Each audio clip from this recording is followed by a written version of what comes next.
This episode of Shockwaves is sponsored by Universal Studios' Halloween Horror Nights in Hollywood. Immerse yourself in a living, breathing, three-dimensional world of terror. Now through Saturday, November 5th.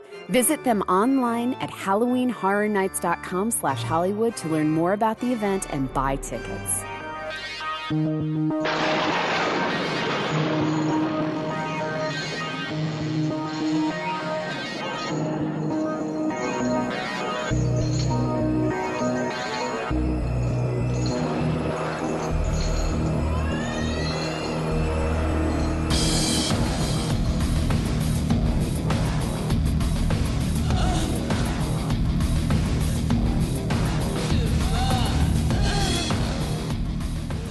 Welcome to episode 19 of Elric. Yeah, Hi, Elric. You want to join us today? Oh, hi. Turek's on his phone over here. Oh, look at this. Okay. Hey, guys, let's do a show. We're here. Everybody, wake up. Okay? You only missed the best guest ever last week, Turek. I listened in. Although my highlight of last week's episode was you calling Bekah like Sneezabolopolis or something. Yeah. I don't know what it was. We don't even remember that. Listen, I don't want to pull. You introduced her as something Sneezy McSneezy. Ryan, I don't mean to pull the curtain back, but we may have started over last week because of a sneezing fit. I had like a crazy sneezing fit at the top of the show. Like, I'm surprised I didn't break bones. I'm sorry. Then we had to restart. Thank you. Yes. For, speaking of, we're off to a great start here. I wasn't there last week. I appreciate that. So, hi, I'm Rob Galluzzo from Blumhouse.com. Sitting with me is Elric Kane, Diet Coke drinker. That's it. All around good guy. That's all he's got going for him. All around, I don't know. Diet Coke and he's good people. I'm all right. And Bekah McKendry. Hello. Editor-in-chief of our website. What up? Head of development, the man, the myth, the legend, Ryan Turek. Hello. Returning. I'm back. Back from Austin.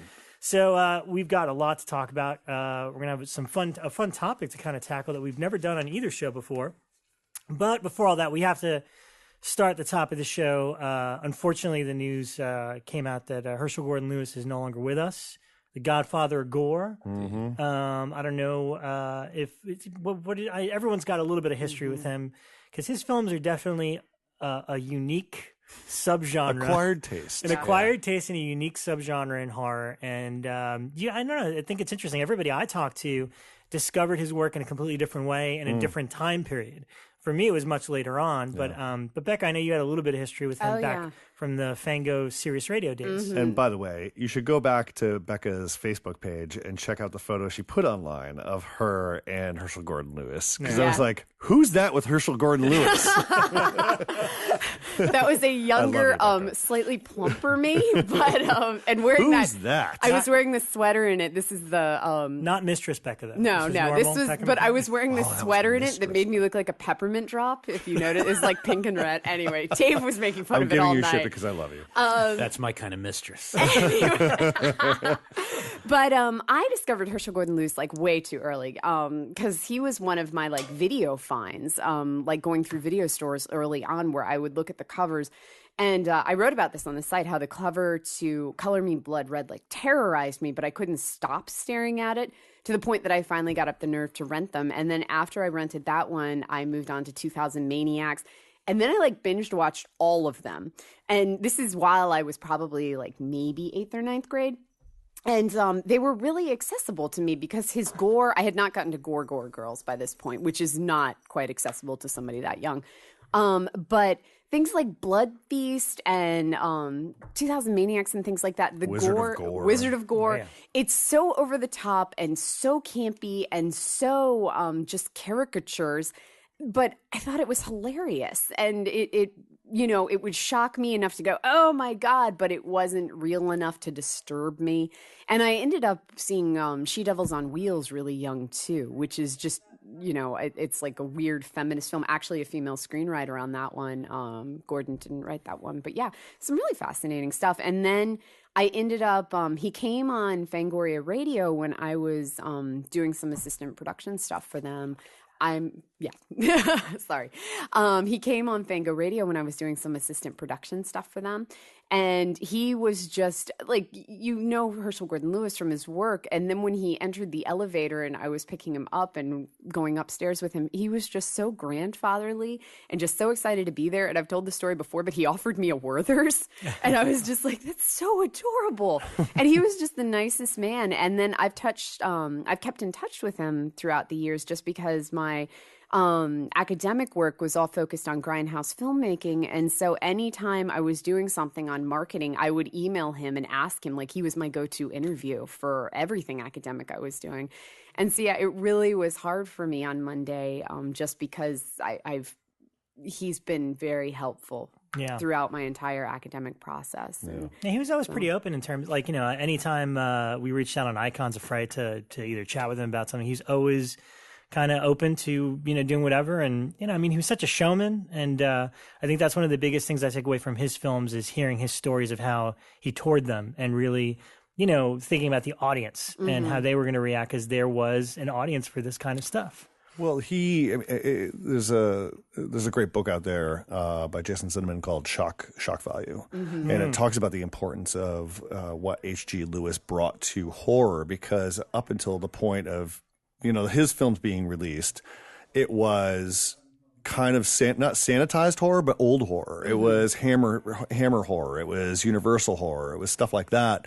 And then in came this guy who it was a DIY kind of effort in terms of both distribution and filmmaking. And then he was also adding, kicking up the level of blood and bloodshed that people were seeing on screen, because Hammer had brought, that was the whole thing with Hammer horror and Universal horror.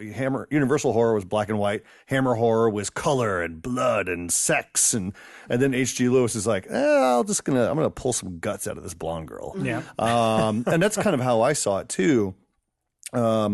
Was, as a kid growing up in Connecticut and going to the video store, his section, his shelf was like, I couldn't, that was off limits. I couldn't look at any of that stuff, but I still snuck over there and looked at it.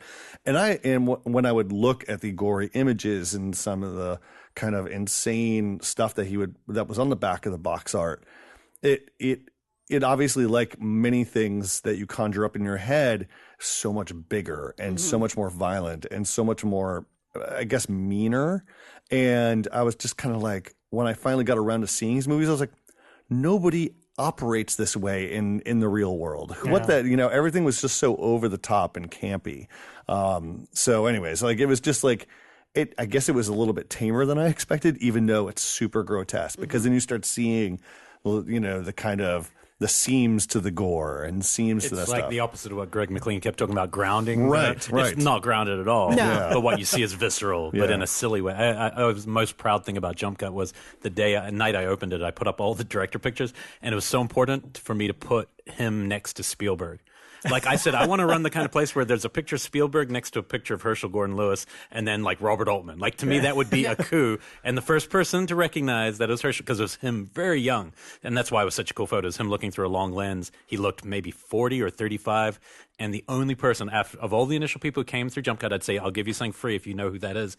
Bekah was the only one who got it right. And that's why I gave her that photo off the wall. He gave me that photo off the wall and signed it when Jump Cut closed. When we closed. But I will say one really fun story. I might have told you this before, but I was working at Facets in Chicago, and you don't meet celebrities in Chicago because, not that often in a video store. And this old guy would always come, and he really liked my picks, and he was probably like 80, and he would always want whatever the most art house title was. Like, it had to be like the slowest film, the better. Never a horror film ever. And one day I'd served him. We had this long conversation. My coworker goes, I can't believe he was the star of Gore Girls. And I was like, what? And so I look up his name, which is Frank Kress, and I look him up, and he's the freaking lead of Gore Girls, and he just happens to live in Chicago, goes to the video store. So after that, it was all different. I'd get all the stories that I could get out of him, and he's just a very, very fun guy. But. Wow. I do have to say, there are two Lewis films that I always have to bring up to people, just because they get kind of forgotten, but I think that they're really important, where he did all of these like gory, crazy, over the top ones that everybody knows about. But then in the late 60s, he did one called The Girl, the Pill, or The Girl, the Body, and the Pill, which is about, and it sounds like it's going to be a sexy setup. It's about a teacher who's teaching sexploitation that gets kicked out of school, so she starts doing private lessons at her home. Yeah. Sounds like it's going to get crazy, right? It is a crazy statement on the use of birth control pill and the importance of sex education, and it does not get sexy. Wow. It is insane. So it sounds like a must-see. It sounds like real heavy guys. Yeah, but at the same time, it's exploitation. It's not, it's still exploitation. It's still shot like an exploitation film, but at the end of it, you're like, wow, this really had a statement. And the same with Year of the Yahoo, which is his political satire about this country music star who decides that he's really popular, so fuck it, he's going to run for Congress, and he does. But as soon as he gets to Congress, he realizes that everybody in politics are evil and sinister and backstabbing, even in his own cabinet. And it's the same way where it's kind of shot like an exploitation film, but you're watching it the whole time going, this is really smart. I wasn't expecting it. So I have to mention those two just because most people don't really connect them with him. Yeah, well, a lot of these guys, I mean, they're all hyper-intelligent human beings, you know? I mean, and like he's a businessman. And he's a businessman. I mean, like, business. that's the thing. It's like a lot of them, everybody tries to, as a filmmaker, everybody tries to filter their own themes and views through specific means, whether it's, you know, for a mainstream audience or not remains to be seen. But, you know, he seemed to be very intelligent and very smart. And, you know, he just filtered what he liked through really weird if you shit. didn't see it. And these are guys who are filling, that was a time where there wasn't enough product for the screens and the demand. Now we're the opposite. Right. So we have all product and much. not as much demand, or you know, who knows where to put it. So. I met him once over breakfast, and I didn't know who he was at the time. And it's one of those like unbelievable. This was like early 2000s, probably around 2002, because that's when Blood Feast 2 was coming out. And I had won from some horror website a trip to Flashback Weekend in Chicago. First year they ever did it, so the very, very first one. And as part of the VIP package, you got to go to breakfast with the guests, which were like the ladies of Evil Dead and all that stuff. So I sat on the bus with Betsy Baker from Evil Dead and Tom Sullivan, the guy that did the original book and everything. Cool. And we're like chit-chatting about like, you know, movies and comic books and all that stuff. And then we sit at a table, and obviously Bruce comes, like I'm sitting next to this older gentleman who looks like grandpa, and everyone seems to be like, you know, kind of in awe of him and listening to his stories. I have no idea who he is. And then Bruce comes over and makes a joke at my behalf as usual, because that's the way Bruce is. But he's like, oh, hey, Herschell. And they started chit-chatting. I was like, oh, Herschell Gordon Lewis, that's who that is. So it wasn't until much, much later when after that experience where I went back and kind of like figured out who he was, and I was like, oh, I remember these covers for these movies, but I just never saw them back on video, and kind of discovered that stuff. And then, you know, I think it was mid to late 2000s, people started to remake his properties.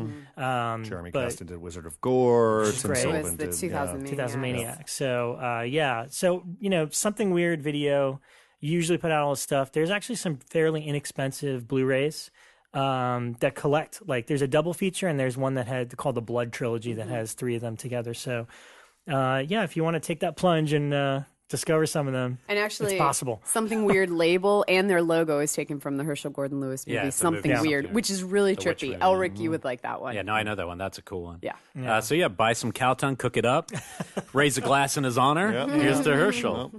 Moving on.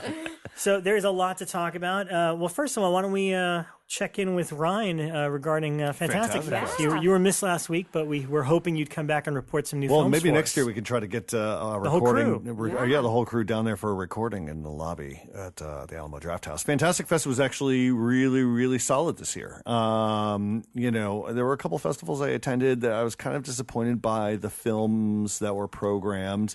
But started out really strong on Thursday night by seeing Park Chan-wook's The Handmaiden, and Denis Villeneuve, The Arrival. No, not The Arrival, with Charlie Sheen. Arrival. Even though that movie's badass. Yeah, I do love it. I do love this The Arrival. Arrival is a really solid movie, man. Yeah, that's what it's a really good, heady sci-fi movie, and I feel like it's Eric Hissier's best script. This is the writer of Nightmare on Elm Street remake, The Thing prequel, A Final Destination. You know, I mean, he's been in the trenches, and you know, I think pairing him up with Denny was like one of the best things that could ever happen. But really, really smart sci-fi. Handmaiden, Park Chan-wook's movie. Bonkers, insane, beautiful, probably my best, unless something comes along that blows me away. So far, it's my favorite and best film of the year. Amazon Films is putting it out late in October. I don't want to talk too much about it. It's hyper gorgeous, sexual, Coen Brothers-esque in its narrative a little bit. It's insane. It's probably my favorite thing that he's done too. Cool. Really, really mature work and funny and engaging and thrilling and not too many horror elements at all. Better than Stoker? Yes. Actually, I think that the character that's in The Handmaiden is kind of an evolved form of India from Stoker. Okay. Like, you could almost take her and drop her into this movie, or they could be like long-lost sisters. And then I kind of dove into the horror stuff. And on the horror front, there was a great Irish film called A Dark Song that is basically, the setup is, woman buys a mansion out in the sticks. She hires this foul-mouthed, belligerent occultist to help her talk to her dead son. And basically it's less about the outcome and more about the process. How do you go about doing that? And as an occultist, he's like, okay, I'm going to take over your mansion for this, 3-week, hour-long period and put symbols and carvings and all these little things. And basically he forces her through a process in which she sits in the middle of these like circles. And he's like, in this circle, you're going to face this. In this circle, you're going to face this. I'm going to pour water on you for like 5 hours straight. You're not going to sleep. You're going to have to chant over and over. And through the process, their relationship becomes a little intense. And there's a couple twists and turns along the way. So it's a procedural. We never get a procedural. It is. It is really cool. It's really, really cool. Another film that was Dark Sun? A Dark Song. Yeah. Okay, Dark Song. That keeps the Irish streak going. They've been putting out some good films last year. No, and it's really, it's super contained. The performance is really solid. And then it gets really bonkers in the end. Like the last 10 minutes are really, really terrifying. And then another film that kind of took me off guard is called Sweet, Sweet Lonely Girl. And Sweet, Sweet Lonely Girl is directed by A.D. Calvo, who I found out over the weekend by meeting him and talking with him a little bit. He's actually from my hometown of Wallingford, Connecticut. He still lives there. And the only reason I brought it up is because when I was watching the film, I was like, I recognize all these Connecticut locations. Some of them looked like they were in my hometown. Some of them looked like they were outside. But it is, the best way I can describe it is you go to a bookstore and you're looking at like 70s pulp novels for like teenage girls, and you pull one off the shelf and it's like a spooky tale. And it's like frayed around the edges. You could, a beautifully painted cover of a girl with like a candle, walking down a dim hallway. That's kind of like the feeling it evokes, And it's about a girl who has to go care for her aunt, her elderly aunt, her aunt who never comes out of her room, only leaves her notes by slipping them under the door. And it's got a 70s vibe. And it owes quite a bit, I feel like, in tone to, people are going to draw a lot of analogies to House of the Devil in terms of pacing. My go-to is Let's Scare Jessica to Death. Cool. It's super, super cool and super creepy. And while the girl is like living in this Victorian home all by herself with her aunt, she winds up meeting another girl and they have a relationship, and then things kind of spiral out of control from there. But super quiet, creepy, eerie little flick. And I there was something about it. Well, like halfway through, it was like, I think I'm kind of falling in love with this movie. And then it kept going, and I was like, no, this is definitely the kind of stuff I dig. It's the same kind of love affair I have with February. Yeah. In fact, February and Sweet, Sweet Lonely Girl, or I should say The Black Coat's Daughter, are great pairings, like wine. Wow. You just pair the two together. Right up your alley, then. Yeah, it's really, really solid. I saw Mike Mendez's Don't Kill It. Oh, with Dolph Lundgren. Perfect, a perfect setting for a movie. Dolph. Is fantastic film. Is fantastic fest. Dolph is hilarious. And this is another Mike Mendez special in terms of like exactly what you're getting into. I feel like watching it, it's less big ass spider Mike Mendez and more convent Mike Mendez. Where it's just like madcap violence. I mean, like the first 5 minutes, there's so much bloodshed, it's ridiculous. Has that been picked up? I don't think so. I don't know. And then another film I saw is something called Belief: The Possession of Janet Moses.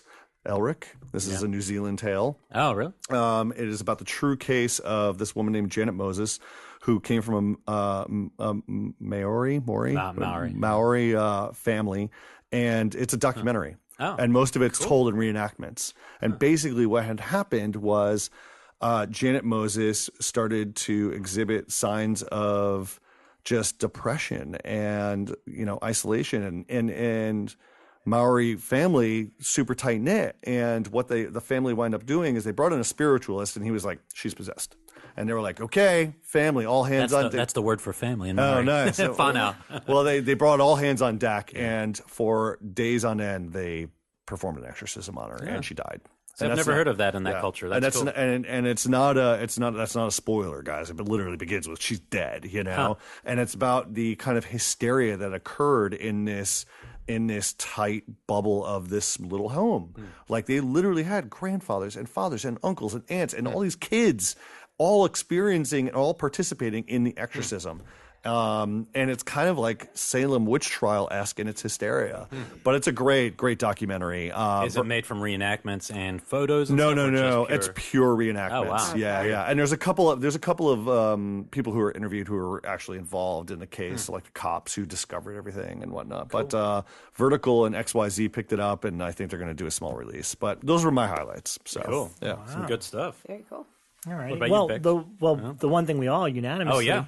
I can't believe it. Four for shocked. 4. Oh yeah. And here's why I'm shocked, because I think it's because when the trailer for this TV show came out, it was paired up with what channel is that on? Fox. Fox at 10. There's Slate, so Ribbit. so it's like the Lethal Weapon teaser, which is like, oh, come on, and some other show.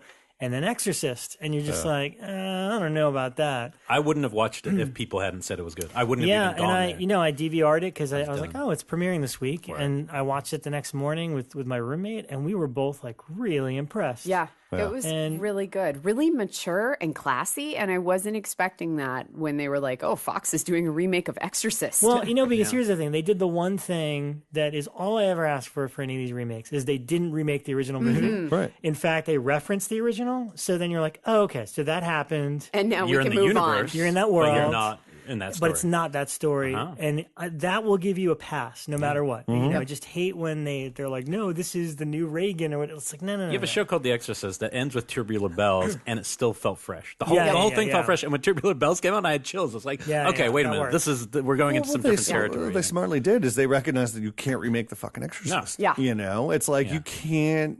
How do you go into that? You could do what From Dusk Till Dawn did, which is like, redo. We'll redo it, and then we're just going to spin off in a wildly crazy direction. They just, with The Exorcist, the characters are great. Like the priests are great. The actors are fantastic. It was funny because halfway through, PlayStation put it on. They offered it for free to PlayStation subscribers on like a week before.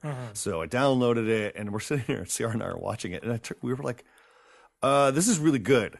Like, we should probably, because we were like wondering, should we stick around? And we're like, no. And like you said, by the time the tubular bells started playing, it was like, okay, you've earned that. Right. I think you've definitely earned that.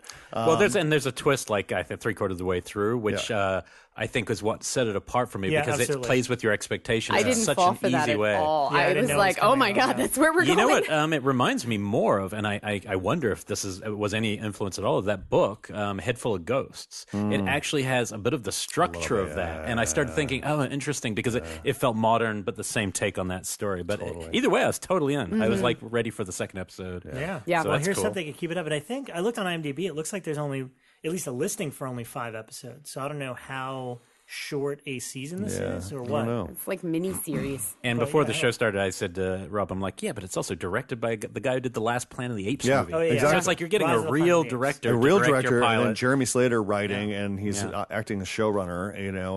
And both priests were really good. They're both really interesting. And Gina Davis back to horror. Yeah, Boom. and Gina Davis, I was not expecting to like her in this. Like when I heard that she was going to be starring in it, I was like, I don't know how I feel about that. And she was great. But a lot of them are as good as the also material. Alan Ruck, y'all. Alan Ruck. Yeah. Alan Ruck, yeah. I forget Mike Williamson's Alan Ruck. So that was unanimous. Yeah. That never happened. Very surprising. Let's hope they keep the quality up. Yeah. Yeah. I'm looking Yeah. forward That's to the next thing. one. It's like, yeah, we get on. I mean, like, we've all seen so many shows that are like start really strong, and you're like, that's great, and then all of a sudden, season Well, what's episode funny 2, it takes a was nosedive. because then we, obviously because I taped it off TV, we got the tease of the next episode, and it was hilarious because I'm not going to say what it is, but they kind of like were leaning towards what's coming up, and I was like, ooh, that's cool, and simultaneously my roommate Dave's like, oh no, so I was like, oh, that's so funny that we immediately split based on the preview for the second episode. Yeah. So I was like, oh, okay. Now, But, have you guys been watching American Horror Story too? Yep. right, well, What are you only one thinking? episode. I'm loving it. Me too. Yeah, I'm Me really too. in so far. The episode. I keep saying season. Episode 2 is usually episode 2 is where things start to take a turn. It was like the intense. last couple of seasons, but it's cool. It's cool. It's a cool setup. Yeah. You know, I mean, like you're watching basically a documentary, and you have to wonder about the stakes of it all because you have your characters actually talking to to an interviewer. So you're like, okay, well, obviously they survived. They lived. But what kind of other fates are in mind for the other characters? But so far so good. You never know with that show. Like you could get to episode 10, you realize They're all ghosts. They'd only made half the documentary. They're all or whatever. I mean, aliens. Yeah. with those guys, that's actually one of their problems is that sometimes they take the narrative too far, like in a crazy direction, but they don't earn it. And that's when I'm out of that show, like usually around episode 10 or something. But I'm on one episode and I liked it. So. It's good. Yeah, I'm enjoying it so far. What else did you see, Bekah? So I have been continuing on my sci-fi horror kick that I was on last week. So this one, I talked about it a couple of weeks ago. Finally went back and watched it because it's on Shudder right now. Fermat's Room, 2007. Have you seen this? Yeah.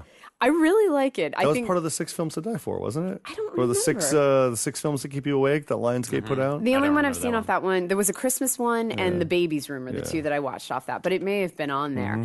But it is about, there's this one math equation that all of these mathematicians are trying to solve, and they've been working on it for like 30 years. It's like super old equation.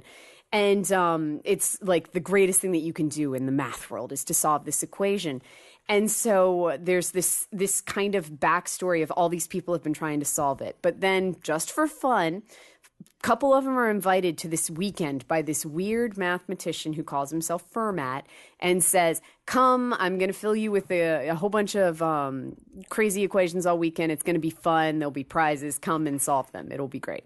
And so all of these people show up because they're invited to this like mystery math weekend. This sounds really heady, and it is, but it's good. And then they show up and he gets them all into one room and starts giving them enigmas. They're not really equations as much as like enigmas of like various puzzles to solve. And all of a sudden the walls start closing in, and they realize that as long as they take to solve these questions, these enigmas, the walls start closing in. And then they calculate like how long it will take before they're all crushed. And then they have to figure out why they're in there and how they're all interconnected. Really good movie. I had such a good time with it. And yeah, it sounds like totally math geeky, and it is kind of math geeky, but I know nothing about math and I was still like totally into it. So that's not a requirement by any means. And then I watched Time Lapse, which is streaming on Netflix right now. It is from 2014, starring Danielle Panabaker. Has anybody else seen Which this one? one? Time Lapse. No. It is about a group of kids who discover that their neighbor in like the apartment across the way has built a camera that will take pictures exactly one day in advance. So if I was to take a picture of Elric, like what would appear would be Elric one day in advance. And so, of course, they do the most logical thing. Why would you do that, Bekah? He's just drinking Diet Coke. Yeah, I mean, I'm not doing anything. He's still just drinking Diet Coke. So they, of course, use it to start gambling, like posting up like who's winning races and things like that so they can start gambling with it. But then things get sinister, like they start getting these pictures back of them making out with other people, and things get kind of twisted and then backstabbing. Bekah, I'm looking this up because I have never heard. I love Danielle Panabaker.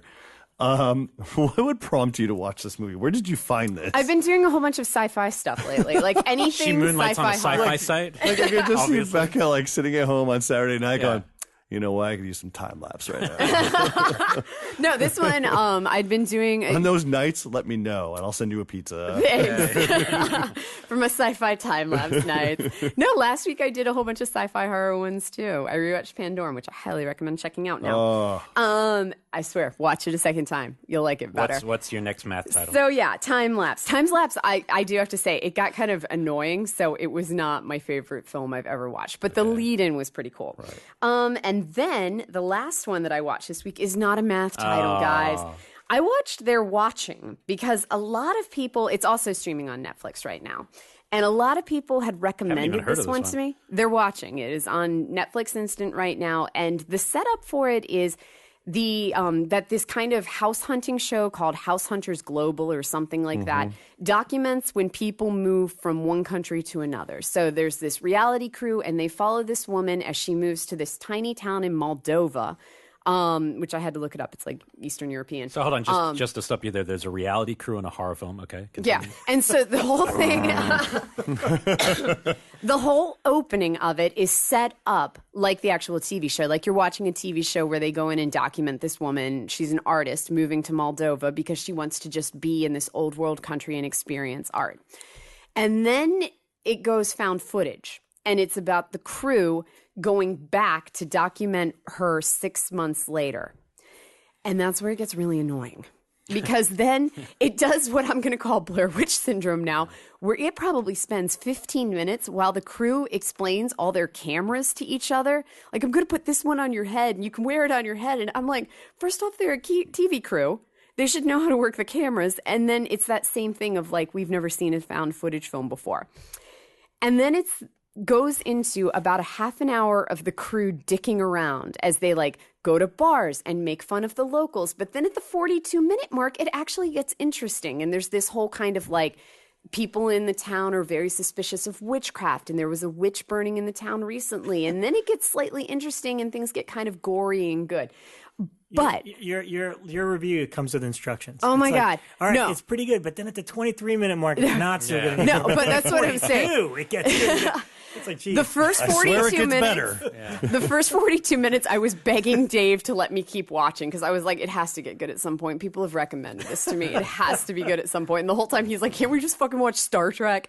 And I made him keep going. And around 42 minutes, I will say it got interesting. It's like that Suspiria poster. If the first 42 minutes don't grab you, the 43rd minute will. Bekah McKendry. Yeah, I don't think I would recommend it to people, but well, that was a lot of talking for not recommending this to me. Yeah, come on. So we've got movies we want to talk about. That was like a slow motion smackdown.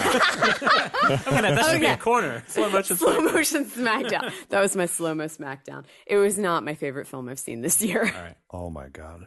Uh-oh. I just like completely zoned out on Bekah there. I'm kidding. Elric, what the hell did you say? I'll do some of these quick. Yeah. Because some of them I just saw again. Look, man, I haven't seen CANDYMAN in a while. It's always been a great movie. Best horror movie of the 90s. It is best horror movie of the 90s. One of the best horror films of all time, and definitely of the 90s. Yep. Just such a romantic film. I love the way it's put together. Everything about it. I missed maybe the first 10 minutes, discovered it was on TV, and then watched the rest of it. I was like, man, that's a good movie. So can't wait to get a nice Blu-ray that one day. And one day, I hope. Check it out. A couple of funny ones. We saw a cover at Cinephile a couple weeks ago of movies we hadn't seen. The Enigma by Lucio Fulci cover is so awesome. Oh my God! And I was so excited. That's Enigma with an A. It is, Enigma. And I was like, how is there a proper release of a Fulci film I haven't seen? I was like, all excited. A group of us got together and watched it. And oh boy, there's a reason we haven't seen this. The best scene in it, there's a murder by snails. The person's covered by 100 snails just slowly crawling. And that's the only highlight of the movie. God. There's also one very sexy, crazy dream scene. It is it's just typical when Fulci doesn't quite hit. It's got all those hallmarks. It's clunky. It's slow. You don't really know what the fuck's going on. But hey, on that, it's still better than a lot of other movies out there. Please watch Murder Rock. I think it's before Can the Brain. It's probably like a couple years before Can the Brain. Bloody Birthday I'd never seen. Same day. So we chased Enigma and Bloody Birthday was much more entertaining. Really fun movie. Scary kids. I don't have, when I got to Sinister 2, I was a little put off because I'm not a big scary kids as the source of menace guy, like especially if it's the twist. But in this movie, in Sinister 2, it's not really a twist, but in this one, they're the crazy maniacs from the opening shot of the movie, and there's an eclipse, and they're all born without empathy because they're born during an eclipse, which I love that conceit. And they go around and they just kind of kill all the people in this town, and it's really fun. It's really well directed. That's the thing. You expect it to be kind of like a cheap exploitation film, and it doesn't look cheap and it doesn't feel cheap. It actually looks like they had quite a budget. Great performances. I highly recommend that for fun. And then a movie that I was in a million years would not have expected to come here and tell you it is now in my pantheon of best films. I had not watched Martyrs since it came out. Oh, wow. And on this Sunday, I'm doing the projection booth with, and unfortunately, I'm outmatched because the girl I'm going to be on with just wrote a book on martyrs and French extreme cinema. So I'm going to be the dummy in the room. But so I had to rewatch it, and they said, and I have to rewatch the remake, which I haven't done yet. And I'm sure I'll hate it. I'm sorry. Martyrs. So I watched it last night, and all I remembered was the ending. And I always felt like the ending's really important. Like it felt important to me. But the rest of the movie was like it wasn't as. I was scared to pick it up, put it in. It was like the last movie I recall actually being a little scared to put in a player, like a little bit nervous because I'd heard things, and you put it in. That's the last time I felt that. I didn't feel that with what's the Serbian film? By then I was over that. Put it in last night, and the whole first 50 minutes felt completely fresh and new to me. It is so unrelenting and so brilliantly made. Mm-hmm. And then the idea, the second half comes in, which is like a different movie in a way, but the ideas in it are so strong, and it's such the opposite. I think at the time, if you watched this movie when it came out, you were still movies like Hostel and Saw were still existed, and this movie was made as an opposition to them. It was, so in a way it kind of got lumped in with them, but it's a direct opposite. It's a direct comment on those movies, which is instead of making films where you're watching torture and pain for pleasure, I'm going to show you something that is the most horrible thing you could ever imagine, and it's to do the opposite of that. It's to show you how far the human spirit can go and how awful a person can do to get an answer. This movie knocked my fucking socks off. I couldn't even, after it ended, I was like, I haven't felt that way watching a horror film in years. Like that absolute hollowed out, there's no fucking redemption in this movie. And then you're like, how did this... I really don't understand how he hasn't gone on to make... I mean, Tall Man's terrible. I hated that film. Yeah. But I don't understand how he hasn't made a follow-up film, because this thing was really powerful, I thought. Yeah. I have to revisit it because I had a pretty strong negative reaction to it. At the time? At the time, because it's an unpleasant movie. Yeah, I mean, it is. But I mean, I remember... Actually, it was really funny. I remember when I worked at Amoeba, I was helping... David Slade once, and I recognized him right away, and he asked for it, and we immediately got in a disagreement where I was like, I really love the first half of this movie when it's like a revenge movie, but I hate the second half. And he's like, well, I really like the second half and I hate the first. Oh, weird. And me, I was like, oh man, whoops. I honestly do think it's context of the time. I really think it's a different movie when you aren't watching when Saw movies and that aren't part of our current horror climate. Yeah. It really just was clearer movie to me. But the first half was so good, so it's just these two girls are just electric, you know? Yeah. And even by this point, even with French cinema, we'd seen kind of the extreme. Like it wasn't shocking when it came out, just because we'd seen Inside and Frontiers. Oh, but this one, Martyrs. I mean, Martyrs shocking. pushes it. But this is the one that people shocked. Inside, I love Inside. I love the way it's filmed. But you're never, it's a fantasy. There's something about this film that feels real. I don't know what it is. Even though it has a monster inside, there's all this crazy. I don't know what it is about that film. I'm looking forward to hearing what you think of the remake, because I'm sure I'll hate it. But no, I'm curious what the differences are. I have heard. The only thing I've heard is that it actually goes to a positive, like almost a survivalist kind of idea. Okay. So it actually does change the story, which is good. I'm glad it changes it, because I don't think, it's so specifically French that I don't know what you would do. Has anyone seen it? Yeah. Oh, you've seen it? Yeah. You love it? No. The remake? Well, what if you work with that person one night? You just injured your relationship. I'm just kidding. Shouldn't do podcasts, Turek. And honestly, but I'll say that it's still a pretty downbeat ending. Oh, okay. Yeah. All right. It's like the torture. The systematic torture is a little bit removed. Okay. It's not as extreme, but the idea of what's going on behind a methodology is still there. It's still in place. It's just it doesn't translate very well, I don't think. I will say this about the French one. I have no idea why that film's not on Blu-ray. Mm-hmm. I mean, just in general, that's a film people want, right? Just an import, I think. Yeah. But not here in America. There's a great making of on the disc, and he's very candid. I mean, probably why he wouldn't have worked. The way he talks about filmmaking is you get the feeling he might even be a little unstable. It's a pretty amazing making of. It's very in-depth and passionate and all that good stuff. Before we get to yours, I did want to say we didn't say anything. Thank you guys for the sport on the T-shirts. Oh yeah, Oh, my I feel like we God, forgot at the yeah. top of the show. We sold a whole bunch of them went. we did, and you know, Aaron from Cavity Colors said a lot of people that already shop there, but a lot of new people. So Yeah. if anything, at least we turned some people onto his shop. And I think 'cause he's he sells making lot a of good few stuff. extra. There won't be a lot, so if you haven't ordered, Yeah. you should do it soon Yeah. because Yeah. This is pretty much kind of obviously. Like, I mean, like, look, people are like, I want pure cinema on the back and this and that. Yeah. It's like, all right, look, we'll get there. Let's like, Pure cinema on the back. or the deep end all hard. But Yeah. but you know, look, it's I don't understand. None of us know how to make shirts here. It's a little bit of a There's a complicated process. It's a process. It's like we have a logo. It's got 2 colors. That's possible. Yeah. So this was kind of a test run. It did fairly well. You know, and Aaron's going to order a few extras just in case you didn't get it on the first weekend. Yeah. But yeah, definitely support him in the shop and you know, send us the photos when you get yeah, them. that would be fun. That's We're good. looking- Yeah, I want you to know. see you. I was very excited when I was at Fantastic Fest. I had a large number of people come up and say, I listen to Shockwaves. Wow. So hello to all of you. But what the special thrill I got was going, did you know we had a T-shirt? And they went, what? And I was like, look, it's on our Instagram. Take a look. And they were like, oh my God, I'm going to order one of those tonight. So Yeah. hopefully. Huge in Austin, Yeah, Texas, yeah. apparently. If only you'd been wearing it then, you know? This is the missed opportunities. All right. Yeah. Well, I'm going to go really quick because I saw a bunch of stuff, but most of it's, you know, stuff that we've talked about in some form or fashion. Yeah. A couple of weeks ago, I went to Monster Palooza, and normally I don't advocate this sort of thing, but there are certain movies that have slipped through the cracks that have been impossible to find. So in essence, I find a DVD, which is usually ripped off of a VHS or a Laserdisc or whatever. So I picked up 3 films, the first being Fright Night 2 in widescreen. Elric is Good going to choice, love sir. you for Because this. Elric keeps saying how much it's a classic Stand movie by it. and totally different in Love it. widescreen. I don't agree with you still. Love it. But I will tell you that I definitely did appreciate it more as a movie in widescreen. It must have come off a Laserdisc. The version I got actually looked pretty decent and it had chapter, you know, breaks and stuff like that.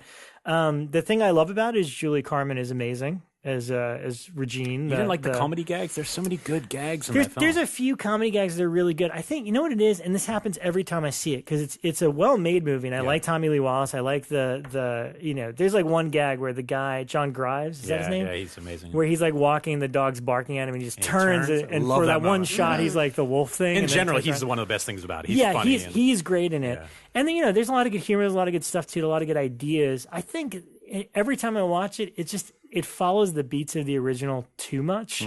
Like it's just the exact same movie. Almost more do the you exact want? same movie.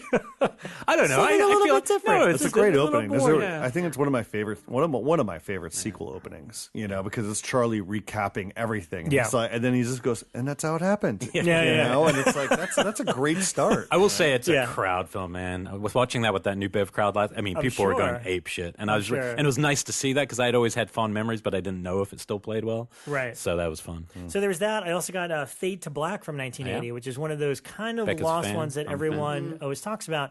Now I know why they'll never be able to put it out, because there's so much footage from other movies in it. The lead of it is played by Dennis Christopher, and Eric Binford, I think is the character name. yeah, and he is like a huge movie fan. Like that, he's just, you know, he kind of becomes obsessed with this girl at the diner that is a Marilyn Monroe impersonator, and he's always making movie references. And when he does, it usually cuts to that movie. So there'll be a clip of Creature from the Black Lagoon when he mentions it. So as I was watching, I was like, oh yeah, they're never going to clear. It'd be a perfect Halloween film if it was ever It's out. funny, I mean, yeah, to I watch mean, it at Halloween. I It's almost weird put it and on my fun. list. It's fun in that sense that it's kind of, you know, and then he kind of, obviously things don't, he kind of snaps, and that's where the horror element comes in. But it's an interesting movie. I don't think it's a great one, but it's a fun one, and kind of in that period pre-slasher, because it's not really a slasher, but I'm sure it would get lumped in there because Tonally, maybe like Popcorn a little. Like Popcorn's a yeah, better definitely, movie for sure. but definitely. they have It's definitely similarities. popcorn-esque, and you know, it's fun seeing Mickey Rourke is in it as like one of the bullies. It's one of his early roles. I always remember it as being like embracing the horror fan. Like it sang like our champion song, because it was always like everyone in his life was like, I can't believe you like all those gross movies. And he was always like, no, there's more to them. So I always remember. But he does snap and start killing people, so it's not really That's secondary. a good thing for us. And the third title was Rawhead Rex. Never seen my. it. Never seen it. I want to see it. I really kind of like that. I like it, but It's so in bad. a fun way, not like an actually scary way. I mean, it's a big, giant, rubber, non-moving monster kind of, and he's got that maybe. receding hairline What's thing the going downside? on. And I want to see this one. I've never I seen it. will lend it so- to you because Okay. it was the. What's No? the downside? Everyone's the saying whole no. movie. The whole movie is the Is it downside. a good copy at least? It's pretty decent. Okay. Yeah, I think it came from a VHS of it, but Everyone's saying no. Everyone in this room is shaking their I heads have at a me. I love it. European including our import guests. that's pretty who are clean. like, no. Okay. Yeah, it's rough, but it's amusing. Well, I mean, if I was a 12 as guilty a pleasure. creature Yeah. feature, like at 12 years old, I might have dug it. But yeah, the creature's just awful. And I think that's He's why like I've a got Jimmy- kind of a soft place in my heart for it. Is I saw it when I was 12, like that's when, and I was kind of like, oh, He pisses on a Rawhead. priest. He does. But it's not. It's, Mic drop. It's kind of Yeah. it's in the background. It's That ticks off one of my viewing requirements. Of a good movie. Pissed on the But priest. I mean, it's definitely like a monster on the loose movie where through much of it, it's like he appears with a bolt of lightning and then he like breaks He's got- dishes yeah. and knocks down walls for a while. He does. He breaks into With one glowing red farmhouse eyes. and is like busted up the china. It's you know basically what? it's basically a monstrous WWE wrestler Okay. running around There you with a go. horse face eating people. Yeah, the face has And no articulation. Instead of being a giant penis like he is in the Clive Barker Barker novella. That might be a little weird, but you know, that's definitely You right can find for a that in remake, comics. though. Yeah. And last but not least, I did a double bill last night. Obviously, the Halloween season is upon us, and I like to break out the classics. So I watched the Spanish version of Dracula, 1931. I'd never actually seen it. I always go right to the Bella Lugosi one, and I really liked it. I a lot of people say it's superior because they shot on the same sets, but right after the American one. I don't know. It definitely, I enjoyed it a lot. I don't know which one is better. I mean, I find the original Dracula, I respect it, but it's a little on the boring side. the other one's more iconic, but the Spanish one I think is just better made. It's almost The like Spanish one's better made, better but shot. also it's like 20 extra minutes longer, yeah. so it feels like an eternity. Yeah. But I do like Carlos Villar, the guy that plays Dracula, and I thought it was.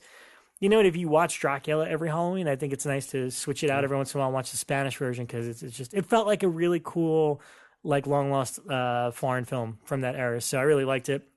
And then I went right to the Hammer box set because again, my Hammer knowledge is kind of spotty, and I watched the Evil of Frankenstein.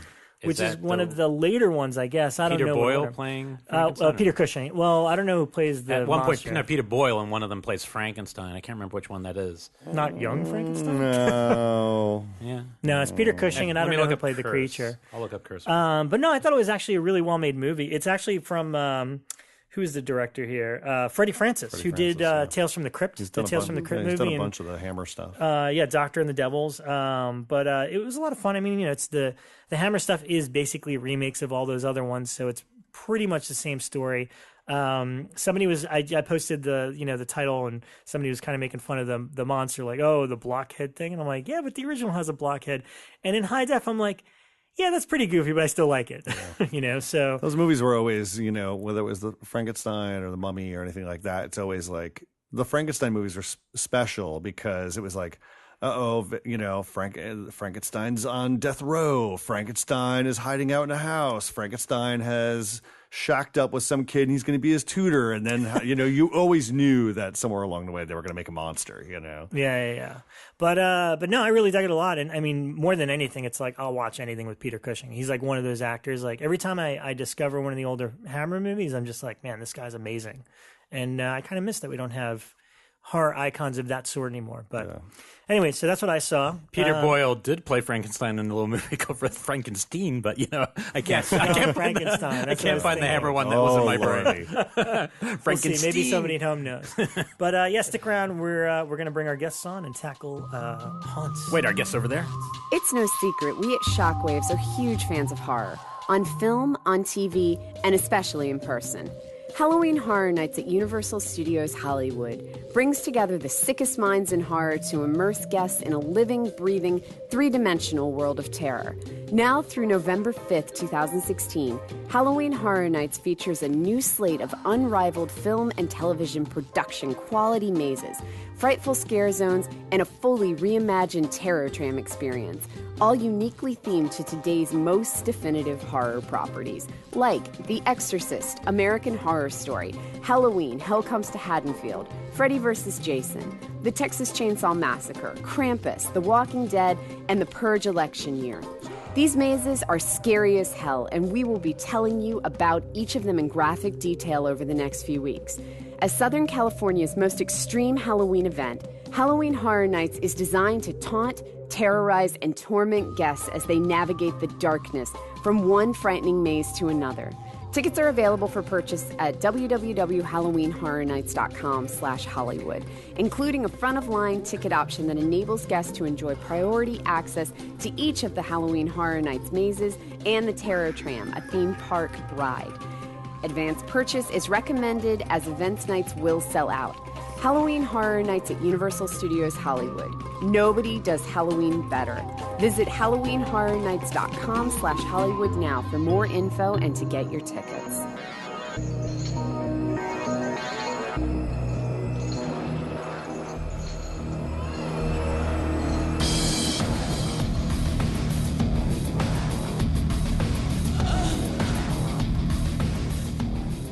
Okay, so we're back with our very, very special guests. Only because they're the only two people I know that were crazy enough to sign up for this tension experience thing that I've been hearing a lot about.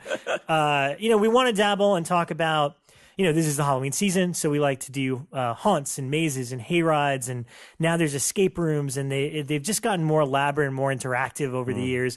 But this sounds like the craziest thing that I've ever heard, and unfortunately, I kind of knew the perpetrator from the get-go. So I told him, I was like, well, I'm definitely never doing this. So, but anyway, welcome to the show, Mr. Andrew Kasch. Hello. And Buz Wallick. Hi. Hi. And just so you guys know, Andrew's been on our show previously before in Killer POV. He is one of the co-directors of Never Sleep Again, arguably one of the best making of documentaries for a franchise ever. And he's also a spectacular editor. He works on a lot of the Scream Factor releases and currently editing Legends of Tomorrow, the DC show, and before that, The Flash. And he was the director on Tales of Halloween as well. Tales of Halloween as well. Mm-hmm. There you go. And lots of really excellent shorts, like this one called Thirsty. And where can you find that, Buz? It's actually on the Blu-ray for Tales of Halloween, which I didn't have anything to do with, except I was in it because Andrew wanted me to come out all night and scream my head off. Right. And then with Buz, Buz is currently, Buz is a jack of all trades, but he's been producing a lot of films lately. But I've worked with him for years, kind of as behind-the-scenes crew on a lot of these Shout Factory and Scream Factory releases, shooting a lot of the interviews and stuff that ends up becoming the documentaries. He's worked on all the docs. He shot something for me with Psycho Legacy. He shot all of Never Sleep Again and Crystal Lake Memories. And if there's a horror franchise out there, I probably put a finger or two in it. Hey now.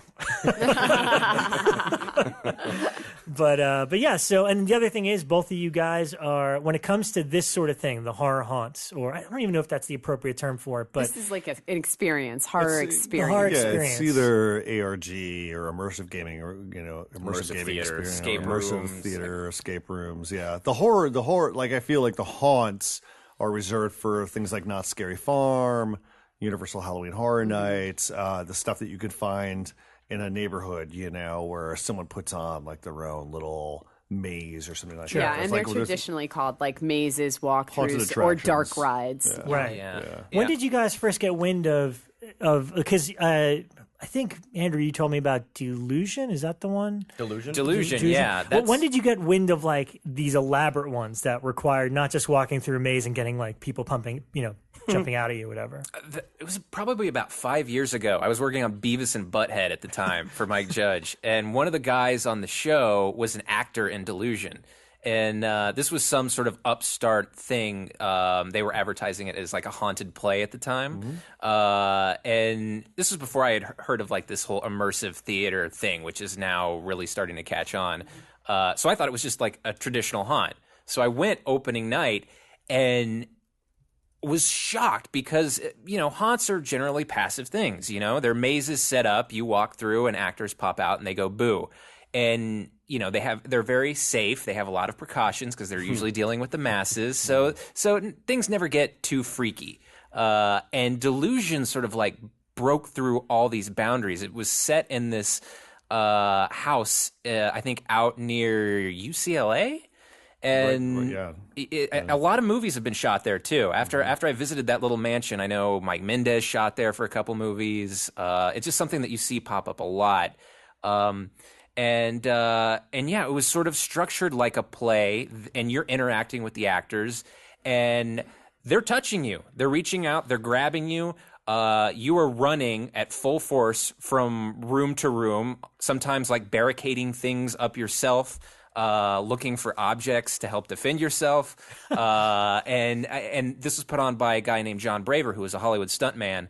And the most amazing thing about it was half the actors were stunt people. So you would have people running across ceilings, like scurrying across ceilings, like they're from an Exorcist movie. There's wire work. Yeah, lots of wire works. He would introduce like an element where you would learn sort of like a spell chant, like a Harry Potter thing. So if you would be rounding a corner and a mental patient would be running at you, you could scream like "Expecto Patronum" or whatever the hell the thing was, and point your finger at them, and that actor would go sailing back like 15 feet down the hallway. And so it was just unbelievably elaborate, and it felt the closest thing to me like actually living through a horror movie. Yeah, you're an active participant. How long did that one last? Because usually the average maze is like 5 minutes. You run through a thing, people pop out. 2 hour line. Yeah, I would disagree with that, because that's like the universal ones last 5 minutes. Yeah. But most of like the professional haunts that you go to, things like the 13th Floor or Erebus or Netherworld, things like the ones that like people travel across state lines to go to, it's like a 45-minute experience. It's still like that right there, though, is still pales in comparison to some of the things that are coming up now, which are literally like month-long haunts, where essentially you're being followed and snuck up on and doing those kind of things. That's the level. It's the level of participation. Haunts, the mazes. You're observing. Delusion. You might get a unique experience in itself. I mean, I remember when I went through, which was the same one you went through, which is like the haunted house. We were going down a hallway, and basically the guide was like, "Okay, dude, you need to go down to the end of the hallway to that bathroom." And I looked in the bathroom, and there's like an old woman just laying in the tub. And he's like, "You need to grab the key out of there." And I was like, "Okay." And then everybody's like pushing me. So I'm walking down the hallway. You go into the bathroom, and like a horror film, they were seeing something I did not, because behind me, there was a creepy little lady that was hiding behind the door, closing the bathroom door, shutting me off from everybody else. Oh, that's so fun. what happened was I was trapped in this room with this creepy little lady and an old woman in a bathtub. And then while I'm standing there going, okay, I can hear everybody screaming in the hallway, because what was happening to them was the ceiling had come down and something jumped out on a wire and scared everybody off. So I had my own little adventure in which this like girl came in from another room, said, "You're my best friend," took me into her room, put me in her bed, tucked me in for night, and then read me a bedtime story. And then what happened was, while she's telling me a bedtime story, I hear, "Get the fuck out." And I look up in the ceiling, and in the ceiling is someone dressed in black peeking through the slots telling me to get away. So, you're allowed to do that stuff, and then that's evolved into what Buz is alluding to, which is kind of like the new form of, ingratiating itself into your life, And What's that? Did that start? Was it Blackout, where they would put a hood over you and they would yell at you? And Blackout's more of like psychological. Blackout's a psychological aggressive experience. Yeah. That's shoving you. There's a couple of them that. Now I should That's what preface. put me off, I should preface this entire conversation with, I'm like you in that Andrew would call me and be like, "Oh, I just did this thing, you gotta do it," and I'm like, "They touch you?" No. Because I don't look. I'm Russian, so I have fight or fight more. Like there's no fight or flight. Like if someone touches me, I'm gonna hit you. Yeah. Don't hit me. So Yeah. no, I don't want to be touched. And those kind of experiences, it's kind of difficult for me to be like, all right, I might pull a knife or a gun or something. You know what I mean? Like, don't fuck with me. So when Andrew would call me about these kind of things, I would always be like, that sounds fucking terrible. Why are you doing this? But he'd call me and describe all these things in great detail, especially when he started getting into things. Did you ever do Blackout? I don't know if you did that one. I've never done Blackout. I don't know if I could. I hear it's not as extreme as its reputation is. There's one that's even worse than Blackout. Heretic. No.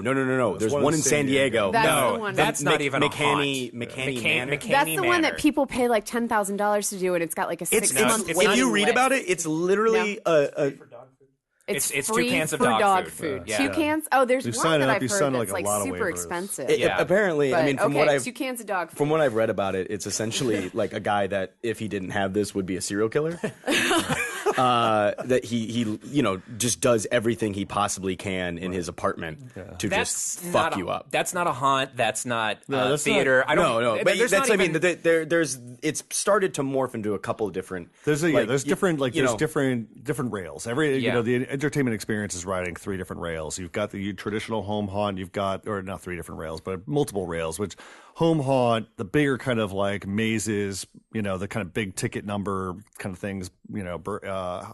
Halloween Horror Nights, Knots, and then you've got kind of the, I don't know, boundary pushing, personal bubble popping experiences like Blackout. And then you've got Those are the physically aggressive. the physically. ones. But then Have you? Wait a minute. So did you do Blackout? No. God, Okay. No. So let me tell you about Blackout really you quick. did that one. I've done Blackout. I remember multiple following times. your tweets and going, "Oh yeah, no, I'm not Yeah, gonna, I'm not yeah, gonna do that." I The would first never do that first time one. I did Blackout was with a friend Bobby Luther. We took and Darren Bousman and his wife Laura, and we went in, and it was downtown, and basically we did that one. I did one in New York, and then I went back to LA, and then I did the Sundance experience earlier this year because they did one, like kind of a little pop up Blackout experience, and that one was kids. and that one was even more aggressive because you're already at like 0-degree weather, and then they make you take everything off. You get wet. And I was like, please don't get me wet. Like, please don't get me wet. And they were like, no. Well, you're signing your waiver. I was like, oh, fuck. And then they shove you out into the middle of, the street in the middle of Sundance where everybody's drunk and you're covered and you're wet and you're holding your clothes and you're not wearing your boots and you're just wearing like a shirt, But it's like to me, it felt tame once I did it once, And basically what it is they throw a hood over you. They put noise-canceling headphones on you. They blindfold you, whatever. They basically rob you of your senses. So you're just, all you hear is static. And then when you go in, they take the blindfold off. They shove you around a lot. There's a lot of shoving, telling you you're puny, telling you you're a piece of shit. And then you could wind up in a room where there's 2 basically suicide girls waiting for you, and the floor is covered with condoms. And when a girl says, Ryan, take off your boots, I'm like, yes, ma'am, I will take off my boots. Shit, I and should then have they're done like, Blackout. This and then sounds they're great. like, take off your shirt or take off whatever, and you're like, yes. And then they're like, crawl around in the condoms, and you're like, oh, okay. I take it back. I shouldn't have done Blackout. And there was like one experience where a guy walks up to you and he's like, staple my hand, and you're like, with what? And he gives you like an industrial stapler, and then you're like, okay, staple. And of course, there's obviously nothing in it, but he acts like he does.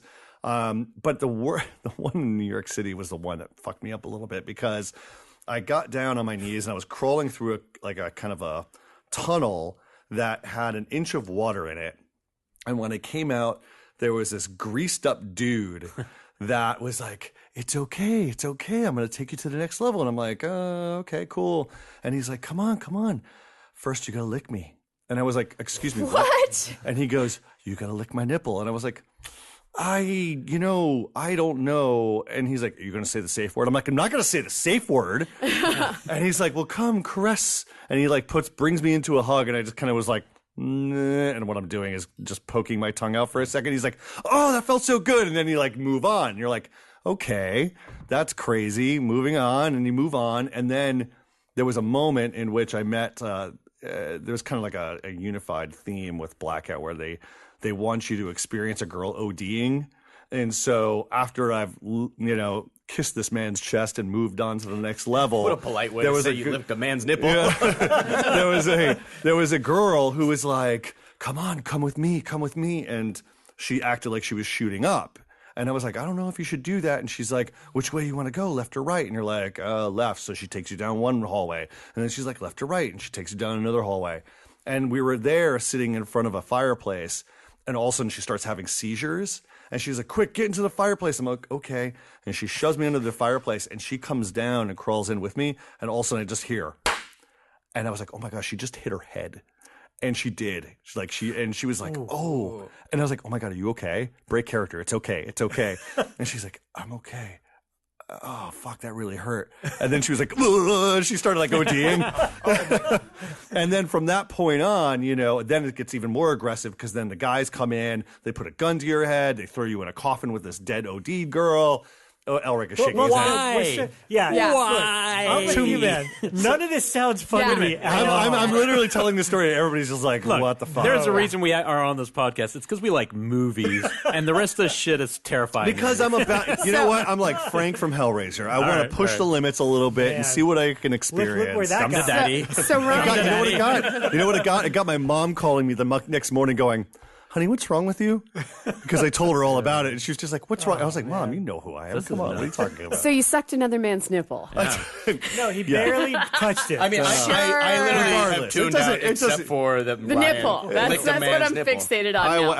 I went to where I needed to go to move on to the next round. But you know, Blackout's a very specific experience, and there's a documentary out there called The Blackout Experiment, which is terrific. Which actually it stars one of the guys we did tension with. Right. One of the main participants, Russell. Eaton. Yeah. Russell was a jump cut regular. Yeah. Yes, he was. Shit, really? Yes. Yeah. He used to always talk about he's great. Blackout. And he has a podcast, him and Mike Fontaine, Yes. called My Haunt Life, which is fantastic. And they just did an episode with the creators of Tension Experience, which I highly recommend anyone listening. The hilarious thing is I went and saw the Blackout documentary in the theater here, and I took my partner John Skip with me, and he was bouncing up and down in his chair the entire time in pure rage, wanting to tear through the screen and choke the creators of Blackout to death. Oh, great. And he still cannot wrap his head around why anybody would do this to themselves, let alone why anyone would think this was a good idea to put on. It's a weird thing. Any inkling why? I mean, do you got in yourself, not in everyone, but just for you? Is it just because you want to push some extreme button and see what you're capable of, or can you still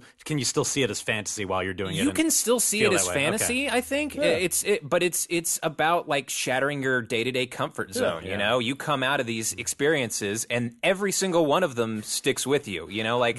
Well, the documentary, or the faux documentary, or whatever. I don't believe a word of it, but you know, it's the people who experience Blackout and come together and talk about it have some sort of transcendent experience, you know. And I was just kind of like, no, I came out of that and I was like, damn, I crawled around, my knees really hurt. Yeah. You know, it's just like there's nothing out of it. It's just like, oh, okay, I did that. I went to the martyrs room and got skinned alive. Hey, I mean, it's transcendent. I haven't seen the full movie, but I do know that at one point someone in the documentary fist fucks a chicken.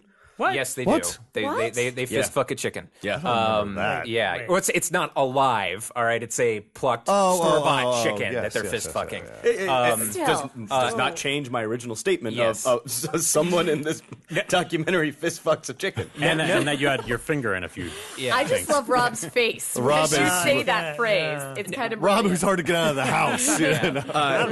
What's interesting is that when Andrew saw the Blackout, now this is during all the tension stuff, and so Andrew and I were very much on the phone. We'll get into all that, why him and I were talking back and forth. But you know, every day was like, this is what happened, this is what's going on, here's all this stuff.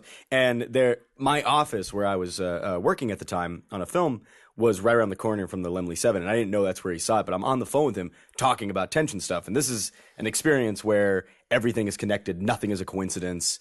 And, you know, it's general weirdness 24 hours a day. You're looking over your shoulder, basically, constantly while you're doing this. And I'm outside smoking a cigarette, talking to Andrew on the phone, and then I start hearing his voice louder and louder, and here he comes rounding the corner on the phone with me, and I'm looking at him, and we just had this moment of like, oh, fuck. Is this part of the game? What happened? And then you both got buried alive. Yeah. Well, that could still happen. Actually, chicken in the coffin. I will talk in a bit about, there's a haunted house that I just mentioned called Erebus that does bury you alive. But I did it. No, never. I did it. It was surprisingly, and I won't say bury you alive. What they do, and this is like a maze haunt where you walk through, and it's a really good one. It's one of the longest ones. It's right outside of Detroit in Pontiac, Michigan, and it's Even super. worse. Yeah, definitely not go. I'm going to go get buried in Michigan. You guys would fucking love this one. In December. And they built it in an old taxi cab factory. Like they used to build taxi cabs there, so it spans multiple levels. But that's kind of one of their big things is like you will be buried alive. And you don't really expect it, but at one point, and they change it every year, so it's probably different by now. But the year that I went, I was covering it for Fango. They put you into an elevator and you just think like, oh, they're taking me up to the next level of the haunt. And all of a sudden you feel something start falling on your head. And then you feel it slowly like filling up the elevator, and the entire elevator is filling with something, and it's pitch black. So you don't know what it is. Fuck that. You can just tell that they're like, whatever it is small. And then it gets to the point where like it's over your head and you can feel that whatever Small it like is, sand? Like it's being filled with sand? I'll tell you what it is in a sec. You can't tell while it's happening. You can just tell. But whatever it is, it's big enough that you can still breathe. Like it's not filling in air gaps or anything like that. So you can still breathe. It's packing popcorn. Whatever it is, you feel it piling up over your head to the point that you can actually feel like the weight of it over your head. Ugh. And then the floor lets away just a little bit. Like you see these cracks of light. And then all of these tiny little, they're not like, I think that they were smaller than ping pong balls, but they're little plastic balls then just float away and the entire thing just goes down super quick. Wow. But they leave you like that for a second. That'd have been cockroaches. It was, but it's a crazy experience. It's not even the best part of that haunt. I'll talk about it later. Are there any sexy ones, like where you touch naked bodies and you know what? They're sushi. The adult con arrives at the LA Convention Center every year. But I want a horror one that's sexy. Well, you know what? No, there is. Actually, there is? Well, really? Tension has some interesting, some erotic moments. Some erotic moments that are erotic for some people and not for others, and erotic, objectively and erotic subjectively. Sleep No More in New York kind of has a similar feel to it. You know, it's a multi-layered. It's a giant warehouse in downtown New York in which you kind of go in. And you're basically watching 4 or 5 levels of various different narratives play out in an environment that they've created on each floor. And when you go in, there's kind of like a little nightclub lounge area where they have like a 1920s band playing, and you can get overpriced drinks and whatnot. But once you're ready for the experience, you put on a mask and everybody's anonymous. And there's a little bit of eyes wide shut. It's super cool. Well, I put a mask on, immediate erection. Well, it was funny because I had gone with a date who took me, and it was funny because we went into an elevator. And the elevator guy was like, "Okay, 3rd floor." And Lick my nipple. And I stepped off. And I was immediately like, "Remember me, Ryan? I'm back." And I had to. And he's like, 3rd floor, and I get off, and all of a sudden I hear the door closing, and I turn around and I see it's a weird image of just this elevator guy and everybody standing there behind him with their masks on, all going like this. Oh no! And they close the door. He's waving since this is radio. Yeah. Sorry, I'm waving. And I'm like, what? And I was like, but my date is in that elevator. And that was it. And for 45 minutes, I just wandered these different environments trying to find her. And to pull in the sexuality of it all, I'm standing in this giant room of anonymous faces. And in the middle is this bathtub and this girl basically doing the most erotic suicide I've ever watched. And then I kind of looked across. Of all of the ones you've watched. Well, okay. I've seen a lot in my time. Now, for a wordsmith, a guy who used to run Chuck Till You Drop. Shut up. And I looked across the crowd, and I just saw my date, and I was just like, oh, that's pretty hot. All right, here we are, joined by this weird tableau playing out. Pretty cool. Anyways, what Darren's doing with Tension is, I feel like, is greatly inspired by what they did with Sleep No More without the immersive stuff. Yeah, Darren would always go on about Sleep No More for years leading up to this. There was that and another one that was Alice in Wonderland themed. I think it's called And Then She Fell or something like that. Did you do that? No. I heard about that one. It's over on the East Coast, right? Yeah, I think it's a New York one. Yeah. One of the ones that I'm really addicted to is called Alone, which is I guess you could describe it as sort of the David Lynch version of Blackout, where they do get physical, but it's more psychological, and there's no real narrative to things. What just went from high to Ryan? I was supposed to be really sneaky, but I have to go. I have a development meeting, so I'll see you guys later. Bye, Ryan. Bye. Somebody's got nipples to lick. Sayonara. I'm okay with my manhood. All right. I just now picture Ryan going into every haunt and immediately beelining for a guy's nipple. Yeah. Ooh, Hey, you know, Hey, I'm really interested in this haunt. Do you have greased up men here that Yeah. require me to lick their nipples? Otherwise, not doing it. We now know how he got this position. Andrew, Alone, was that the haunt that you were calling me about that had the clown waiting for you in the park? Yes, that was like a special scavenger hunt kind of day. So just to, and I really want us to tell the whole story of how we kind of got into tension. And Yeah, we want to Alone- hear the backstory because no one. no one really knows. Outside of LA, we no one keep knows. kind of like peeking into it, but like with Alone, that was sort of my first introduction to this whole thing. Was Andrew calling me, going, because he knows I have a horrible fear of clowns. What's it called? Coulrophobia. Chlorophobia. I just gave you the fear of the number 13. I'm good there. I'm totally fine there. 13 doesn't fuck found me another up. one. Clowns in their hand, not okay with. So, Andrew calls me to sort of torture me with this story of like, dude, I'm doing this thing called Alone.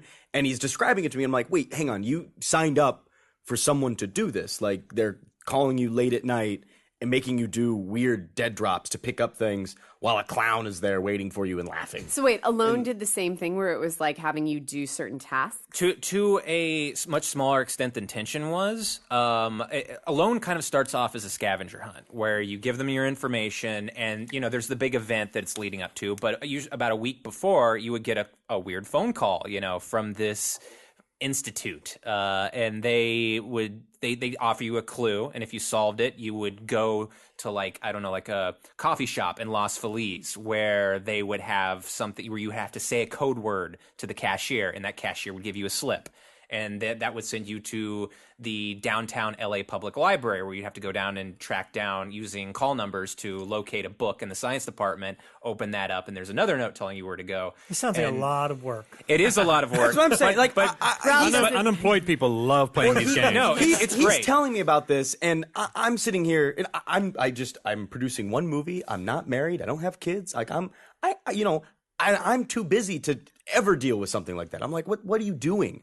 He has a child. Two child. Two. Well, now at the time, and a TV show. At the time, no. And he's working on a TV show, and he's trying to direct things. I mean, this is all during Tales of Halloween. So, like, he's doing a million different things. I'm literally producing one movie. Maybe I have a couple other ones, on the back burner. But, like, I'm just concentrating on one project. And I'm like, dude, what are you doing? Yeah, how do you There's find... no why- world to why- be able to do this. How and why do you find the time?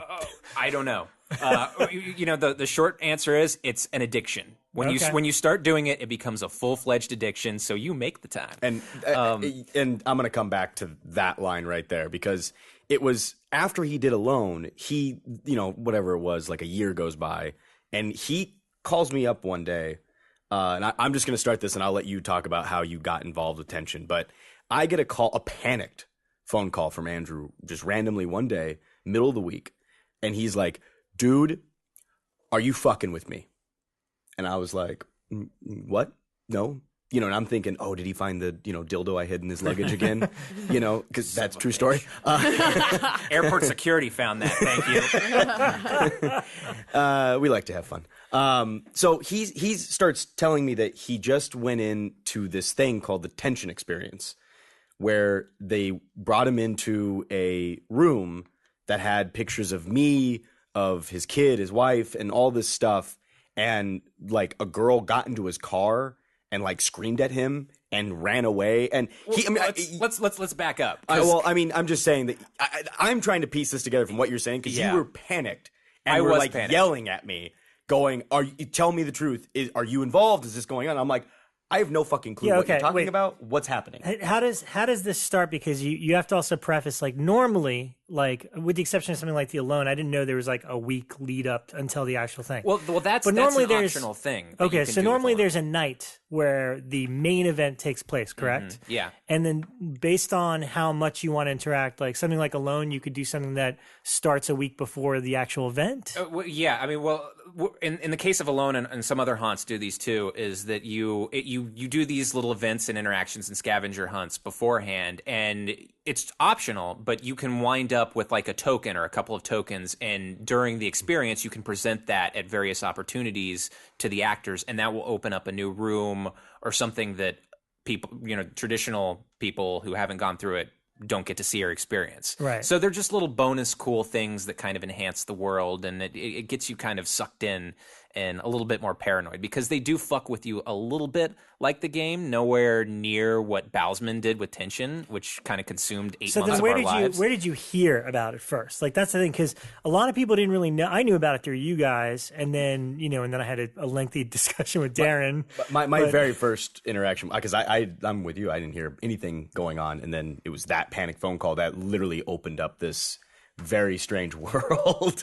But yeah, go ahead. Yeah, Tension, I didn't know Darren was involved. I hadn't heard of this thing before. I just got a weird email in my inbox one day, and all it said was "down the rabbit hole," and it gave me a link to the Tension Experience website. So I go there, and there's no information on the website. There's just ominous music playing. It's and got like weird graphics of like clocks. I got the same email. Yeah, but, yeah, and a couple of the people in the press did, because I know like Dredd started reporting on it right after that. But yeah, we just all got this like weird email. I'm sure I did. I deleted that email, I'm sure. Yeah, and I almost did. I thought it was spam at first. So I was about to click it, and I was like, let's see what this is. So you go to the website, and there's no instructions, anything, but you start clicking around, and eventually you can kind of uncover like a little puzzle, and you solve that puzzle and put your email in. And once you do that, the experience is on, basically. So I put my email in. I start getting more weird emails from them. Eventually, through a couple other little puzzles, I unlocked a secret phone number on the website. So I call this number up, and there's this nice woman on the other end, and she's like, "Hello, OOA Institute." And I tell her how I found the number, and she starts asking me, what's your name? Okay, what's your birth date? Do you believe in God?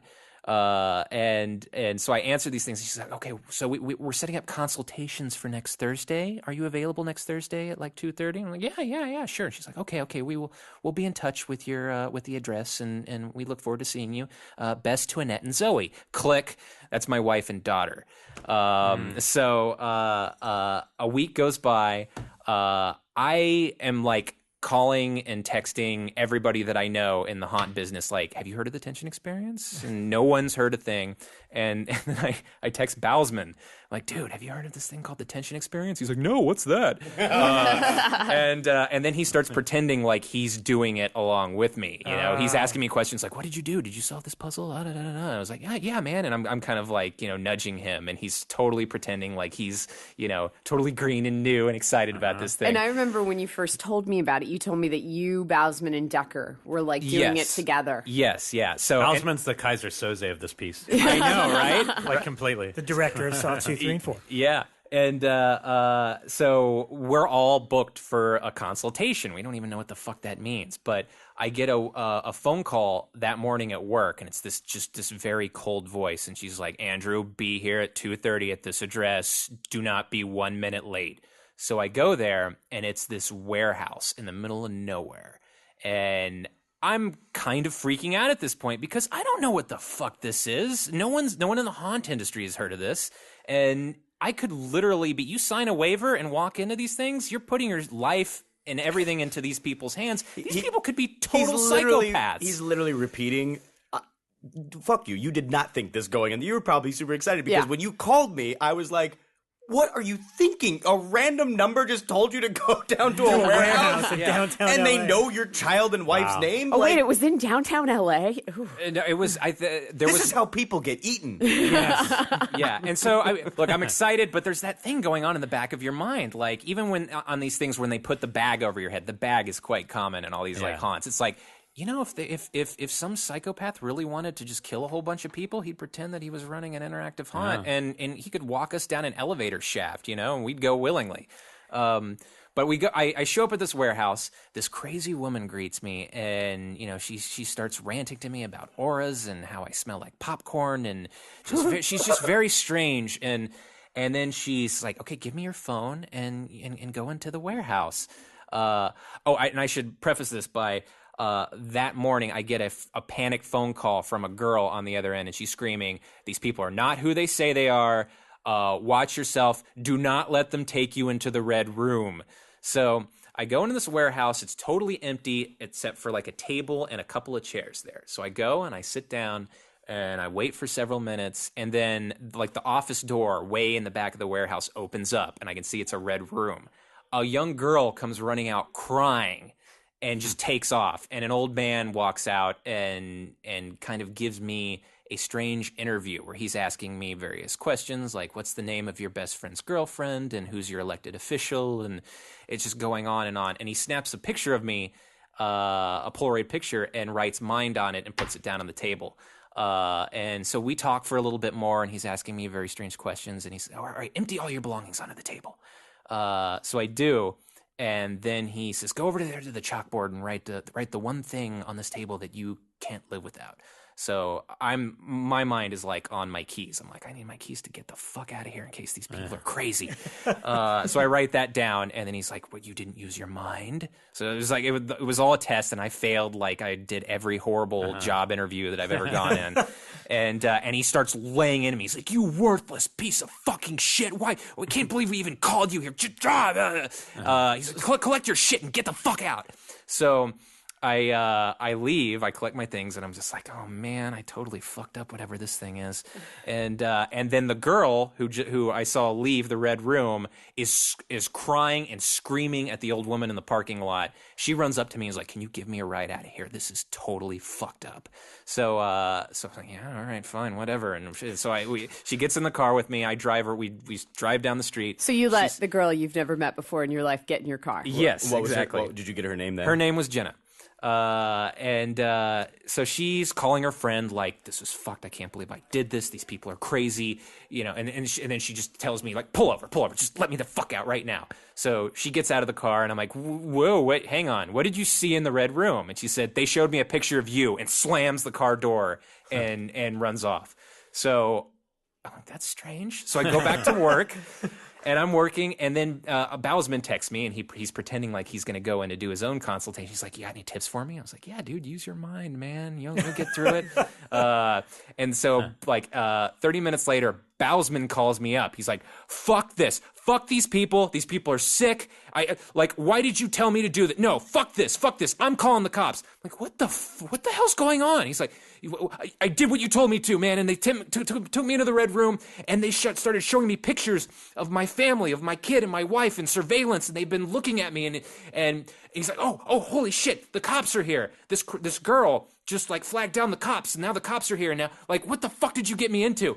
And I'm freaking the fuck out at this point, because literally, I have no clue he's behind this. And I'm like, what the hell did I just get my friends into? Like, these people are really sick. So I go down there. I drive down there to stake out the event, to see if I see this girl or any of the other actors that I've encountered before. And I text him like, hey, dude, I'm out front. I'm staking out the event. He's like, wait, what? And then so I'm waiting there for a couple minutes. Some dude knocks on the corner of my car, and he's like, dude, did you go in there? I was like, yeah. He's like, what happened? I was going to go for my consultation, but I totally chickened out. And he wasn't. I don't think he was an actor with the experience. Yeah. But I told him. Suddenly, a guy like a security looking guy walks out and starts walking across the street towards my car. Like making a clear beeline for me. So I freak out and I just take off. I'm like, somehow they know that I'm here. And then my phone rings a couple blocks later, and it's the old guy who interviewed me. He's like, Andrew, our situation, our relationship is based on trust. Click. And at that point, I kind of realized, like, okay, I think Bousman's in on this, and I think I'm like one of his test experiments. And that's at the point I called Buz freaking out, like, oh my god, like, what have I gotten myself into? This is totally this is February, by the way. And why did you sign up? Well, okay, after all this. So, no, when he called me with that. And I think you called me after Bousman called you. I think because you said you were going to go down there and scope the place out. Yes. Because you were at peak. This is fucked up. I'm freaking out. Yeah. And I remember being like, if you scope it out, I can come and, I have weapons. So, he calls me and tells me this. And again, I'm the type of person I'm like, I'm like Elric. I don't want people touching me or doing this kind of thing. That being said, I do love escape rooms and solving puzzles and things like that. I've read every single book on the Zodiac case just because I like looking at the puzzles and trying to figure that shit out. So when he called me about this, I was like, I'm not signing up for something where they bring you into a dark room and show you pictures of your family and surveillance and all this stuff. Not to mention, I don't know if this could be real. I don't know. So I was like, I'm not doing that shit. You're fucking nuts. Fuck you. But keep me posted.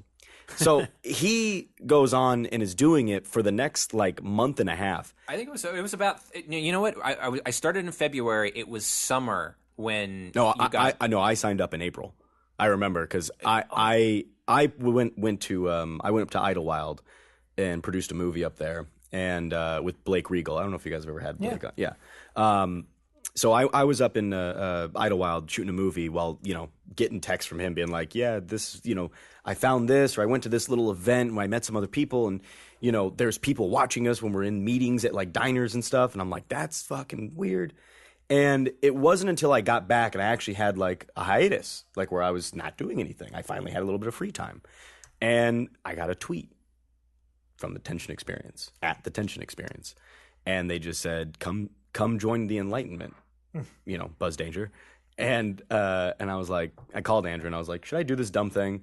I don't know what to expect here, but should I do this dumb thing? And Andrew's like, yeah, dude, you should do it. I need somebody to, help me. And I was like, okay, all right, cool. So I go to their website and I type my email in.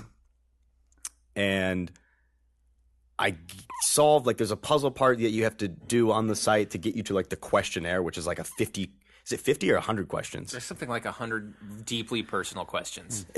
Really intense, ranging from what are your political religious beliefs to how many times a day you masturbate. Very introspective, sitting there answering these questions. So I'm lot of work. I'm getting to that. I know which one Bousman asked. I'm getting to that page, and all I've done at this point is they have my Twitter name, obviously somehow, and I gave them my email. So that's all they have at that moment, and I start going in to do the questionnaire, and my phone rings with a no caller ID, and I'm like, that's weird. So I pick up the phone. And there's a voice on the phone that says, hello, Buzz. Welcome to the OOA Institute. Glory be. Click. And I sat there for a minute and I went, I didn't give him my phone number. And my phone number's not online. What the fuck? What the fuck? And the level of panic started to rise. And so I called Andrew going, dude, what the fuck just happened? Now I'll go back over to Andrew. We have a theory of how they got my number. Yeah. Oh, they essentially for in the months leading up to Buzz getting this call, I'd gone to several other events, and the phone calls and the emails that you get that I was getting was almost merciless. And the whole idea that I was kind of uncovering is that the OOA Institute is this cult. And they worship this god Enoch, but nobody knows what this cult is. But they seem to have this Illuminati presence, where, and their history spans far and wide. You never know who's into it. Think very much the Illuminati, except with Cthulhu, Lovecraftian. Yeah, and with David Fincher's The Game, basically. And this was a whole ARG experience that Bousman made leading up to the actual event. And they opened up a forums on the website where all of us players could come and meet and hang out and share theories and basically post oh, you got this weird ass phone call tonight? I got this one tonight. And no one is getting the same thing. Yeah. By the way, that's what was so interesting about this was that the community on the forums, it was very important that you share everything because, one person, maybe a group of people would get phone calls, but every phone call was different and tailor fit to who that person was, and what their interactivity was in terms of the whole experience, and because no one has paid anything. No one's paid a dime, and this was been going on for 8 months, and because you filled out this personal questionnaire, they would tailor. Oh, this is the tip, by the way. Oh, we haven't even gotten this into is this. This is just this is literally just us getting into it.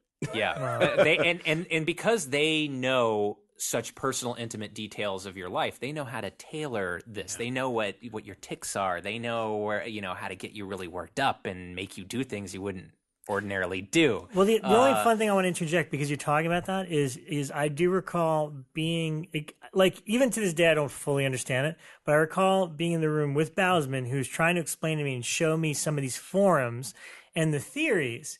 And the thing that he found interesting is the orchestrator is like, okay, so we left this note at the park that this person got. He's like, but I know that they're leaving out this one piece of information that they're not telling everybody. He's like, and I'm like, why are they doing it? Who got the note in the park? I think that was us, dude. No, but we shared everything. We scanned the whole thing. Yeah, but that's the thing. There were players involved that wouldn't share all their information. There were. Which this all sounds a little too elaborate and crazy. And honestly, like the people on the website, we all formed friendships, and we would all like have barbecues or, you know, go to coffee houses and hang out and just, you know, theorize about what was going on, or what the latest developments were.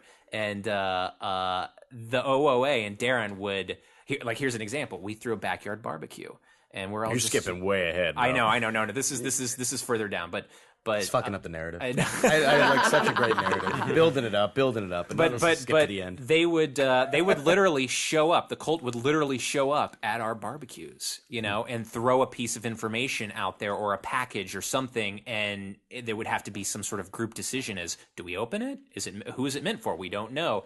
And big group discussions. The best thing that I've been able to equate tension to is like, you are in Night of the Living Dead, you're in the farmhouse. And a moral decision is thrown into the group, and now everybody's at each other's throats as to what we should do. It very much is, and Darren has described this on other podcasts and whatnot. But it was this whole thing is a live action television show that is happening as you go through it, and is being written as you go through, and every single action you take is literally deciding the narrative for everybody playing and watching. So once I got in, it was already like 2 months deep. So I had to spend like a whole weekend just catching up on like going through, and I'd be calling Andrew being like, I'm on this puzzle. Has anyone solved this yet? Because I think I'm about to. Andrew would be like, yeah, we all solved that one. It's going to do this. And I was like, fuck, so it was all the puzzle things. And as you are solving things and uncovering things and finding like newsletters and old videos of like, indoctrination of like old other members, you are slowly uncovering this narrative that a religious cult called the OOA Institute formed many, many, many years ago, and it has been around for a long time. And they started an ARG in Los Angeles called the Tension Experience to attract more members to the cult. Huh. Yeah. So literally, you're finding out these things, and you start kind of going, "Oh shit! I accidentally joined a cult." Yeah, it's the thing would break the fourth wall constantly too. At one point, the Tension website was taken over because there were a lot of people complaining that they were a little bit too freaked out by what was going on. So then it was taken over by this new PR company, and this guy named Sam was like, "Yeah, I'm the new head of Tension. We fired the staff." And we're gonna have a more Halloween themed event to launch with spooky skeletons and goblins, and it's like, bring your kids. It's gonna be great. And a lot of people like really thought like, holy fuck, is there a corporate takeover? Did he just ruin Tension? And then like that guy's corpse shows up like in the story later on. Why they tracked down Buz was because through various lines of questioning and events, they made me unlock my phone and give it to them. And then they said, who is your best friend? So I think they got Buz's phone off of my phone because this cult... This was like the weekend before when I signed up, and they called me immediately. So I have to assume... Now, it's entirely possible. Lauren has... I've worked with Darren before. He has access to my phone number. I mean, there's plenty of ways. But during this time, we don't know for sure it's Darren how this is all going down. So that freaked me out. And then I left town and went to Atlanta with Sean Clark doing a Horrors Hallowed Grounds episode, which is currently on Blumhouse.com. Yes, it is. And we were shooting out there, and then I got a call from the No Caller ID again saying, "Hello, Buz. Are you home right now?" And I was like, "No." And I don't think he heard me, but the guy goes, look outside. And I was just like, dude, I'm in Atlanta right now. What are you doing at my house? Get out, get away from my house. And they were like, oh, we'll be back. Like, yeah, I got a call at work saying, Andrew, like they're watching you. We think they're watching you right now. Look out for the blue car. So, and I'm at work. I work at a studio, you know, in a big place. No one knows where my office is. So I literally look out the window, and there's a blue car across the street that pulls off and drives away. And I don't know. I still to this day don't know how they got that information. So wait, the person that called you, was that BOS? Okay. Warning you, because we have to go into, because there's all, so like I said, this thing is very like in depth in terms of the whole narrative. I mean, this is like Lost, the horror version, because of how dense this whole thing is. So we're all involved with a cult, and then there's an anonymous like cyber group that comes along intent on exposing the cult. Like literally anonymous. They're pretty much anonymous, wearing the Guy Fawkes mask type thing. And then they start dividing lines between all the players. You know, which side are you going to join because there's a war coming on, and it almost becomes, somebody else in the community put this really well, the game almost became like an online version of the Stanford prison experiments, where people were given various roles within the cult or the anonymous like group, and suddenly like we're all at each other's throats. Like, some people are taking this really personally, to where we see each other at like Scare LA and people are shooting you the stink eye from across the room. Well, that's not why I got the stink eye, but we'll go into that in a little bit. So that started happening, and like, you know, in terms of the OOA, they were promoting people like they were making, you know, someone was a scribe and they would write like that week's events, because again, every week something was happening, whether it be someone solved a puzzle that had not been solved before, or they found like a letter in a park. Like Andrew and I found a goodbye letter from one of the gatekeepers, as they're called, because there was a certain hierarchy to the OOA Institute that, you know, started with Anok and then went down. Think Jesus Christ disciples, you know, St. Peter, all that kind of stuff. The gatekeepers were, I guess, apostles essentially. In a weird sort of way. They were the heads of the cult. Yeah, if we sound like rambling madmen at any point, please let us know. Yeah. We're trying to give you as many of the details as possible. Here's an important question: Will this get you in trouble? I mean, is this like breaking Scientology, telling people? Well, here's the crazy thing. Very well might. Yeah, when I first sent my first account of that very first consultation to Rebekah, she put it up on Blumhouse, and I got emails the next day. She did, and I got an email from them saying, "Why did you do that? You have now put Rebekah McKendry's life in serious jeopardy." And the emails I got, it was clearly that somebody knew. Well, that he even said, he was like, "We know exactly who you are and everything you do. How are Marnie and Dave?" Like, it was the emails that I got were very specific. Like, it was clear that it was somebody who was affiliated enough that knew who I was. In our circle. Yeah, in our circle. Yeah. So. And no, exactly. And that's the crazy thing is we've been telling a lot of people in our circle about this and about the actual tension experience, which is going on right now in LA.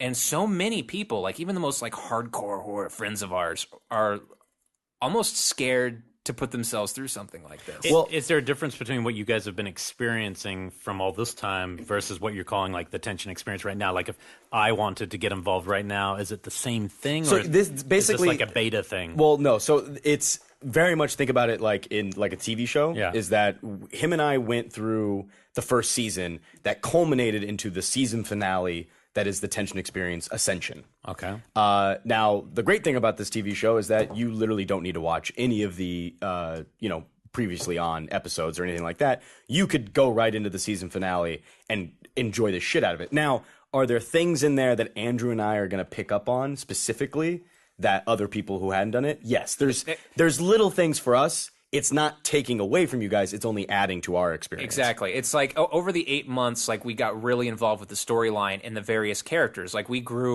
had emotional attachments to some of the players, you know, who we were interacting with on a regular basis. And some quite the opposite of that. For instance, there was these gatekeepers that were sort of they were counting down. There was Gatekeeper 5, who was kind of fatherly and was like, you know, saying some true things about real life and sort of inducting people into this cult. And then there was Gatekeeper 4 that was like, speak the truth, you know, blah, blah, be who you are, form the community, and put it all out there in the forums.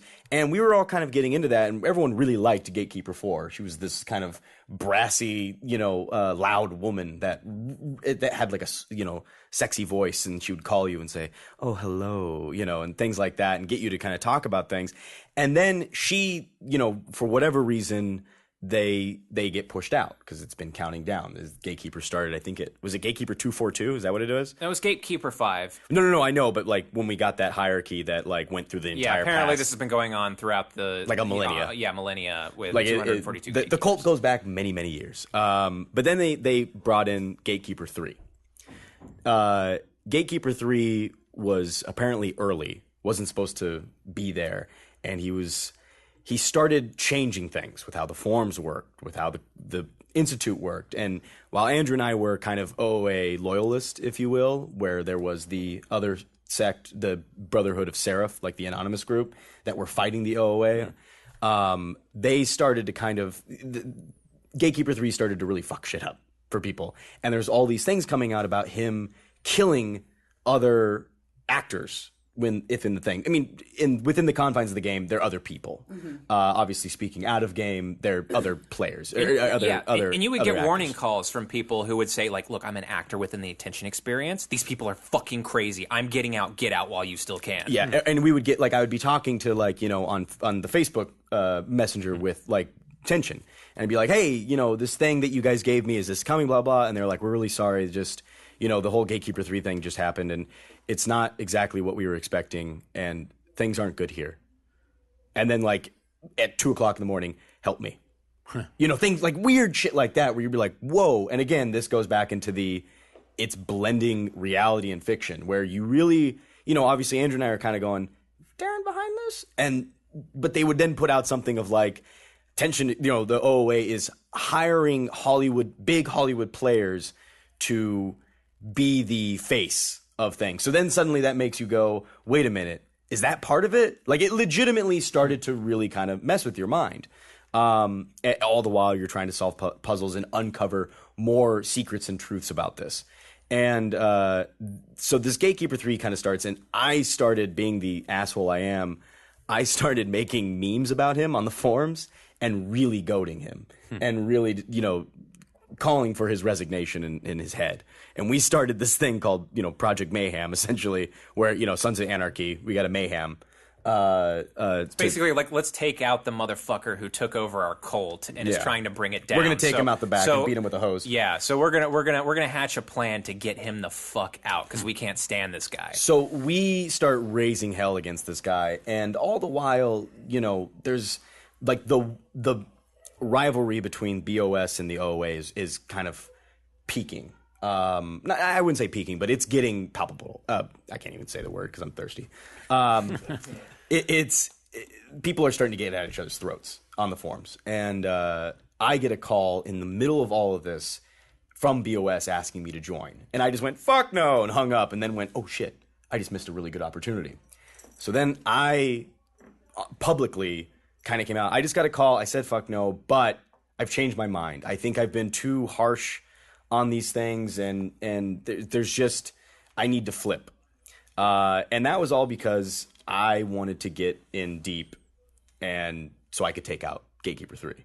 Because they had, BOS had aligned themselves with Gatekeeper 3 through a happenstance of what was supposed to be an assassination attempt, and then they ended up keeping him alive. This is the moment where you all sound like raving lunatics. Yeah. That was the precise moment. And, right there, guys. And what's really funny is that's not even the part where I kill someone. Yeah. Really? Well, long story short, Tension sends out a big Facebook thing saying everyone be near their computers at this time. So we are, and then a Periscope video comes up. Well, you have to preface it with, I joined BOS and basically I was like, hey, Gatekeeper 3, we have to meet. I have something for you. And I got in really good with BOS and kind of was able to play the part, if you will. And then, he was like, all right, fine, let's meet, you little asshole.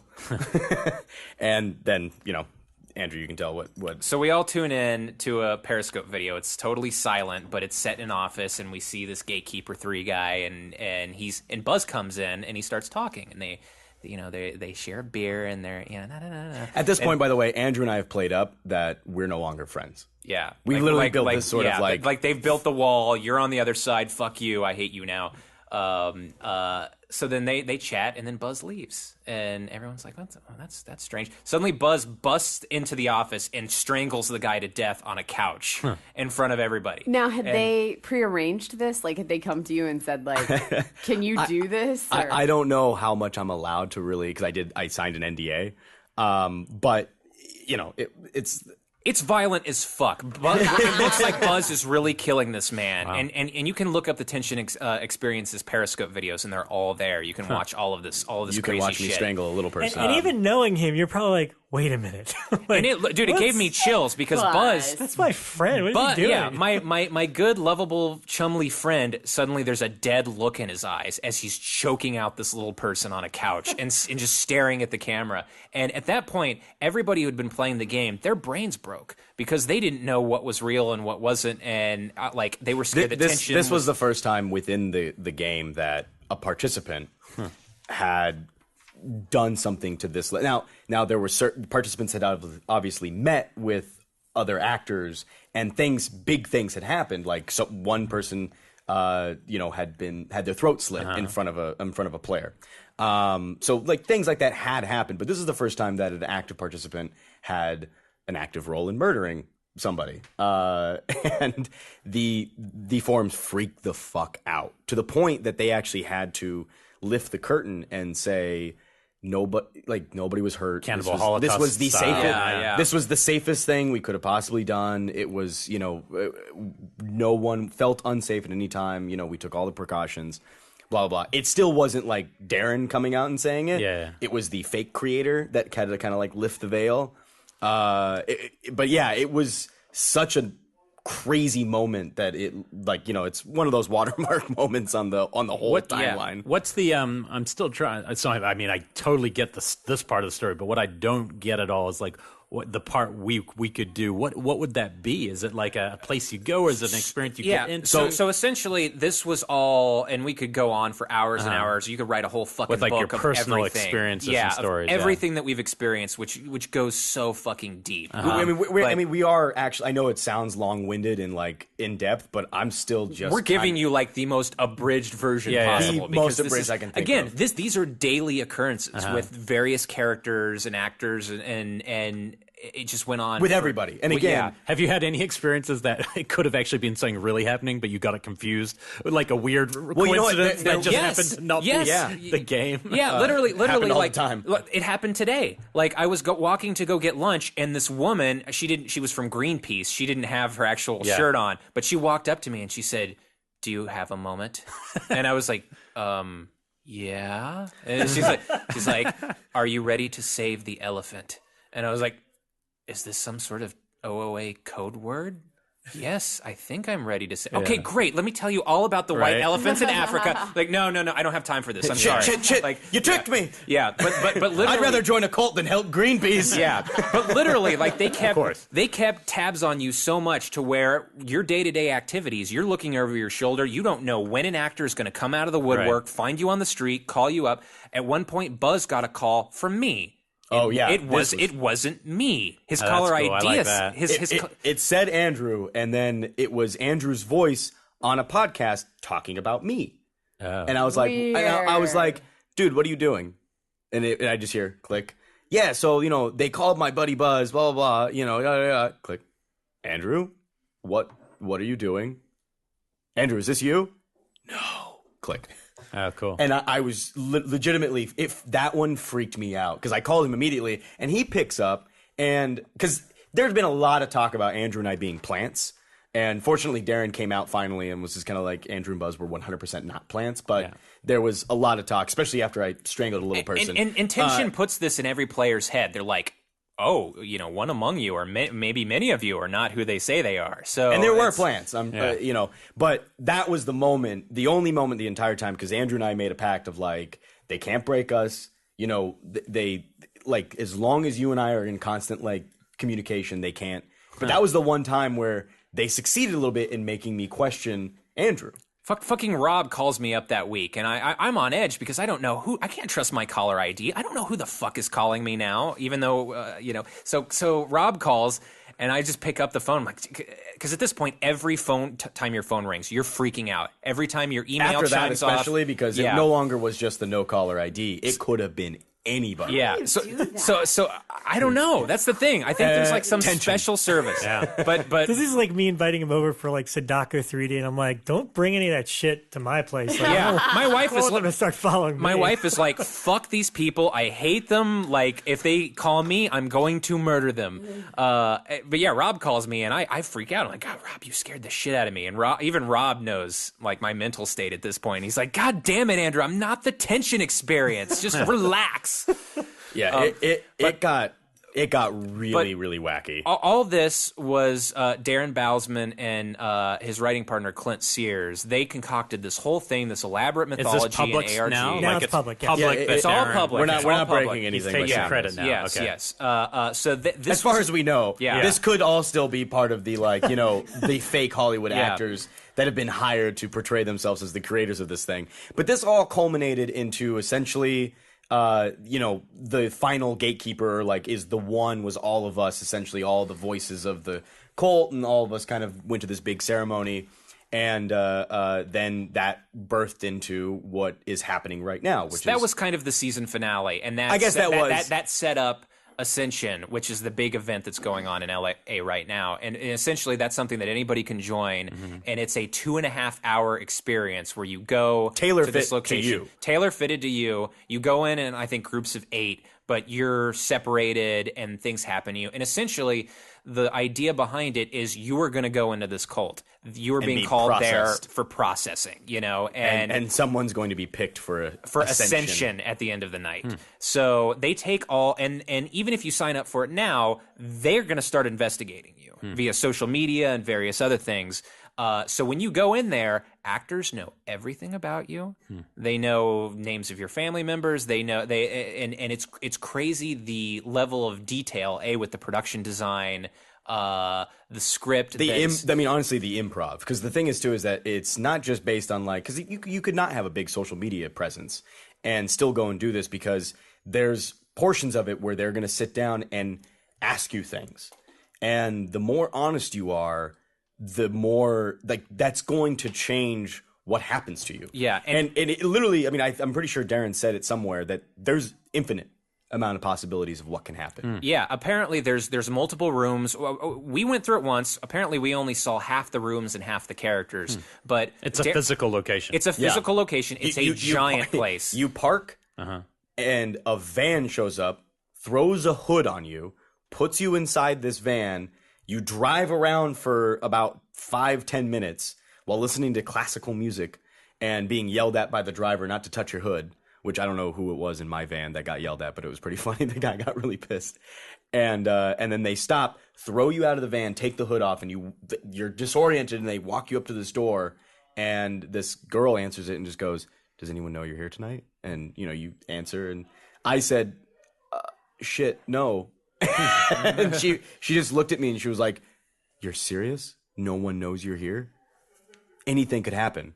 And from there it was you go into this thing and you start getting processed, and it's one of the most, to call it a haunt or a maze, there's nothing really that describes it. It's a whole new ball game. Yeah, it's part ARG, part interactive theater, part maze, part escape room.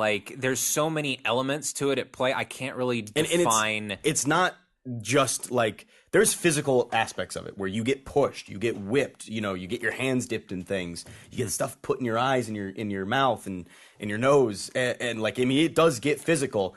But it also gets psychological. It gets psychological and funny in a lot of places. There was no laughing for me. There was quite a few little funny beats and eccentric characters that we encountered. So for me, going through it, I felt like every possible emotion that you can possibly feel doing this. Could you do it multiple times? That's the crazy thing. We're going to go back because even it's because we didn't get half the rooms. Yeah, there's other things that can happen. Yeah. Apparently there's 24 rooms. We probably saw each 11 and 12. But according to Darren, depending on your interactions, depending on how you solve puzzles or what you're able to find in certain rooms, changes the entire experience and where people are dragged to at various points. Is this intense, this part of it, I know the other part was intense, but is going through this intense like some of these other haunts, or is it a different kind of more playful thing? I'll say this just because as somebody that was resistant to I'm it. resistant to this type of thing.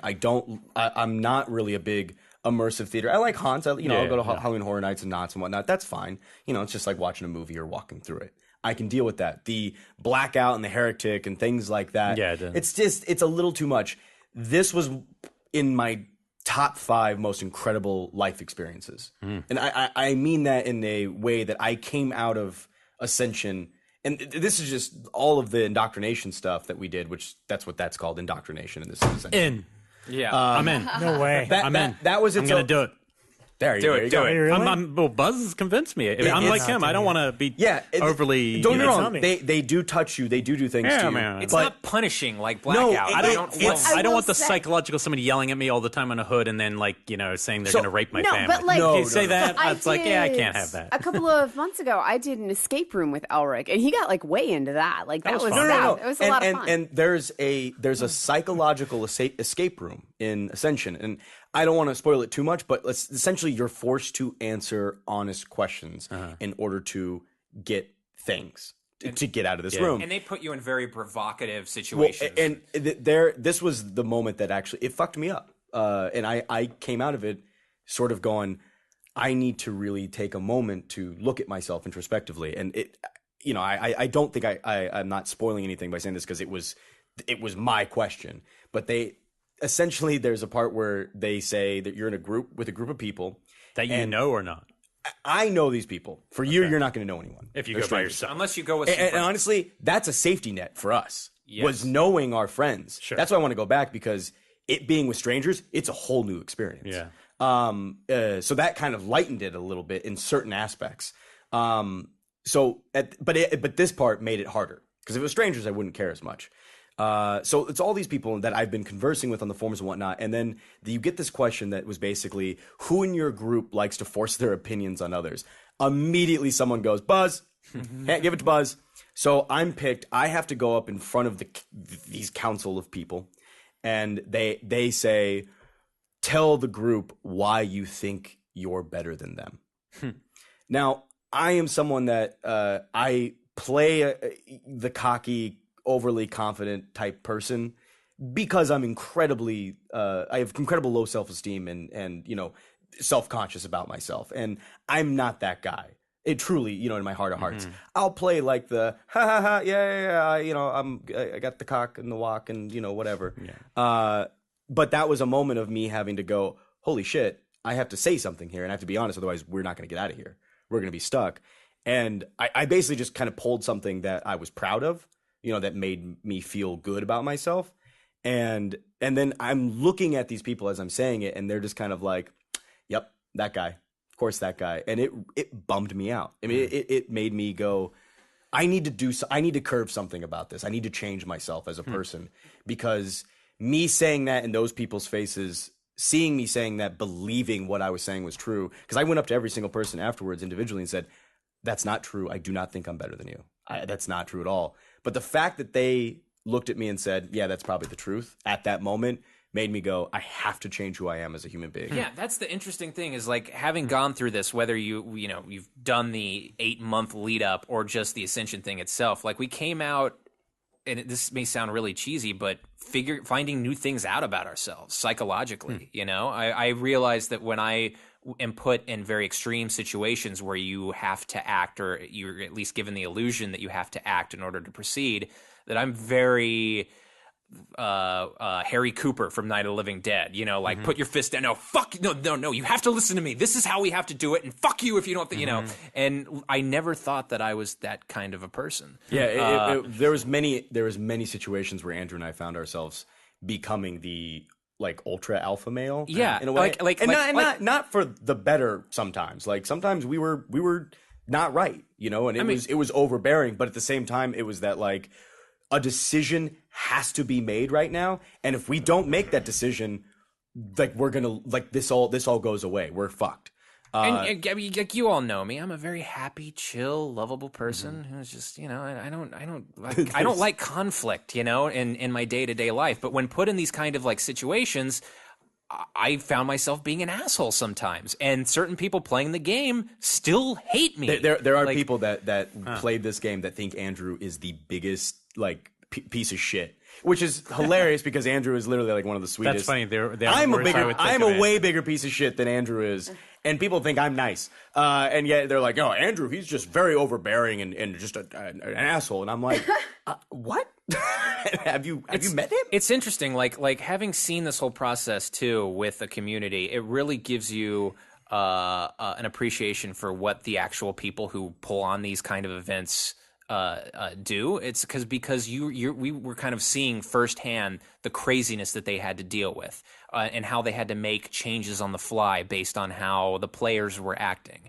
And there was entire narrative threads that were completely dropped because someone didn't solve one clue from a letter. Yeah. Or someone held back information from something. And just the logistics when it comes to like stunts, designs, the various like just all the machinations and the legalities that probably have to go into. How do you think? I mean, you guys probably know, and if you can't say, don't say. But how do you think this was put together, funded? I mean, I know Darren is just a normal guy. He's directed some big movies, some small movies. Doesn't strike me as someone who has money to do that. I honestly do not know. I mean, to be fair, everything since I strangled the little person has just been a big cover to keep me out of out of jail. Yeah. But it's that'll come out after the fact. Like maybe this is something we're not meant to learn until after Halloween. Well, apparently there's, based on what happened in Ascension 2, there's more to the story. Yeah. Like it's still. That's the crazy thing is Tension Experience is going to go on for as long as Darren is willing to do it. So what is the end game for this? I mean, like, is it something that like more people can get involved in? Go do Ascension. Like, how are they making money off of it? Well, Ascension costs money. Ascension costs money. That's the big event, and it may seem expensive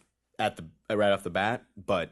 It's 2.5 hours. It's 2.5 hours personalized event. Personalized, and something that you will that will like strike you to your very core. And the way you find out about it is on their website, or the Tension Experience is where you buy the tickets. The scary part is giving credit card information to a site that seems so like a cult. Well, luckily they use an official ticketing site, that most of these events do. That's fair. So it's the tensionexperience.com. And it's called Ascension. It's right there on the front page where you can go, and there's also a timeline on the website that you can basically what Andrew and I just sort of kind of briefly went over the last hour. There is a way more detailed timeline of like what's happening. There's one member that's putting together like a Wikipedia page because it's legit. Like there's a full book to be written here. But even if this is something that's the part that you have no interest in, like fuck this, I don't want to research. I don't want to dive into like mythology or hear a bunch of yahoos on a podcast go on for an hour. You just heard it from us. Yeah, you're fine. You wouldn't do it. Yeah, you can easily just go in and experience it as its own trippy psychological thing. I mean, like Buz said earlier, our experience was that our advantage was that we knew what this organization was a little bit, and there were certain characters within the experience that we had personal relationships to. But the way that Darren describes it, I think Tension is going to be Tension sounds like it's going, and I don't want to speak for him, but it sounds like it's going to be an annual event, kind of like Delusion or Blackout or something that they keep bringing back for various installments, once a year or wherever. And it'll be a new. This is what's great about it, unlike Alone and Blackout and all these things where it is somewhat tailor fit to you because what happens obviously to you is not going to happen exactly the same to someone else, but in terms of the narrative and what your actions are doing, that changes it for everybody. So next season when this thing when Ascension people stop buying tickets for it and it closes down, they'll probably start up sometime next year, and it's going to be a new season of this thing, and it's going to continue the story that's already happened. So, Elric, for you could you could do Ascension, and then start doing the next season next year when they do it again. Or if it starts right away, I don't know what his plan is exactly. Yeah, all we know is that this is not over for us, and how they're going to be structuring this thing, what their ultimate plans are, we don't know. They're about as secretive and as shadowy as the cult itself. But it's the most ambitious thing that I've ever done, having done a lot of these haunts. And there's a few I know in the LA area that go crazy. Like Heretic just did recently this one called The Cabin, where you literally go out and stay in a cabin in the woods over a weekend, and all sorts of crazy shit happens to you. Somebody told me that it was that like they had stunt people with that too. And for example, like there was a part where they're all clustered together like Evil Dead style. There's something outside trying to get into the house. There came a point in the game where they had to send out one of their own to investigate. And so they did. And apparently what they didn't know was that there was a stuntman dressed up as that player and that guy leaves. They yank him aside. So they're watching through the window as their friend is walking out, which is the stunt player, and then they set him on fire. Holy Love shit. that. Yeah. That's a good effect. So it's like if you're with your friend, there's no way this guy's a plant. So it's like, oh my god, they just torched Buz. Holy fuck. That's pretty crazy. There's another one that... What's that one? The Cabin? No, that's Heretic. That was one of their divisions. That's the Heretic? So here's what's interesting is that, like you, Elric, like I don't really want to do the immersive thing. Mm-hmm. After doing tension and really going down the rabbit hole with this thing, I have come out of it going... It was a very interesting religious experience after doing Ascension, and like all this kind of culminated into me, finding things out about myself, like Andrew said. And now I'm coming out of it going, I have to have more. Yeah, I have to do more. I want to do Devotion, Creep LA. Devotion. Devoted is another one yeah. that I just signed up for, but a friend of mine basically went through it, and it's like Fatal Attraction, essentially. Like this, you go on a date with a crazy bitch. This crazy girl contacts you on Facebook. Your wife lets you go on a date with a crazy bitch? Yeah. Oh my gosh. So, according to his words, and that this event has already happened. Yeah. But he was invited to this girl's house. She met him on Facebook. I really like you. Come out on a date with me. And so he ended up going to her house, meeting her very weird parents. She cooked him a chili dinner, and they sat and ate. And halfway through the dinner, she's like, "Oh, do you really like your chili? Oh, good. I'm a part of you forever now." He's like, "What are you talking about?" She lifts up her shirt to reveal the fresh kidney scar that she just made. So yeah, wow. That's how in depth and crazy these things get. I'm curious about these actors and these people involved, like who they all are. It's so crazy. And the fact that they're willing to put themselves in such provocative situations. I did one over the weekend called Screenshot Productions called Bardo Thodol. And it was a much more minimalist one, but it's basically it's based on the Tibetan Book of the Dead, and you're living out your own death in the afterlife and going through the various planes. And so they put a shroud over your head. They project all sorts of like trippy 2001 images at you. And at one point, and again, you fill out a questionnaire, so the disembodied voices know details about your life and question you and kind of like make you reflect on your life. Mm-hmm. And then I hit a state where I'm like in a plane full of wrathful deities and who are going to tempt me. And I ended up getting straddled by this woman for like 5 minutes as she's like coming on or like taunting me or various things, and I'm having to like refuse her. And yeah, so the act having to refuse. Yeah.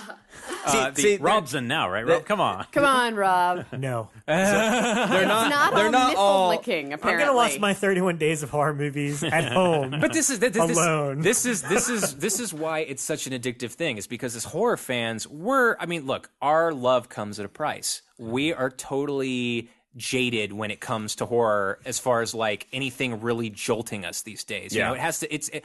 Once in a blue moon, something will come along that'll really rattle us, but it doesn't happen much. Right. And now this whole interactive theater boom that's come out, it's the most amazing thing. It's the next level of what entertainment. It's the next level. Like with VRs and interactive theater and immersiveness, like this is what the new level is. Because it pushes you out of your comfort zone. It puts you in very intense and provocative situations, and it forces you to be more emotional and more human than you've ever been as a participant in a world where we're constantly doing this, and I'm holding up my phone and looking at it. Like this is what this is the world we live in now. Is we're all connected. Yeah. The world's very small, and it's all becoming less personable. This new level of entertainment of being forced to interact and get the story to move along by your own actions. You're responsible for what's happening. it's just a completely different level of entertainment that I highly recommend that people check out. Now, again, there's things like Blackout and the McKenry Manor. No, McKinney Manor is not even a I'm just legitimate saying, thing. That is a sociopath in San Diego who operates this thing out of his apartment. I heard it's like a torture room. Yeah, it's not even it's just you just get tortured for 8 hours and there's no safe word. And this is the guy that all these other interactive haunt people loathe because they're like, this is not real. He's going to kill somebody. This is get shut down. Yeah, this guy's gonna go too far and accidentally kill someone, and it's gonna ruin this whole thing for all of us. Yeah, I just Googled it and all these things popped up, and I swear, I wonder how much of it is hype, but I'd never fucking try it out. I'm never gonna do it. Is McKamey Manor too extreme? Does this one go too when far? everybody in the and haunt he's a community, big listener of our show, so we dig what you're doing, buddy. Keep it up.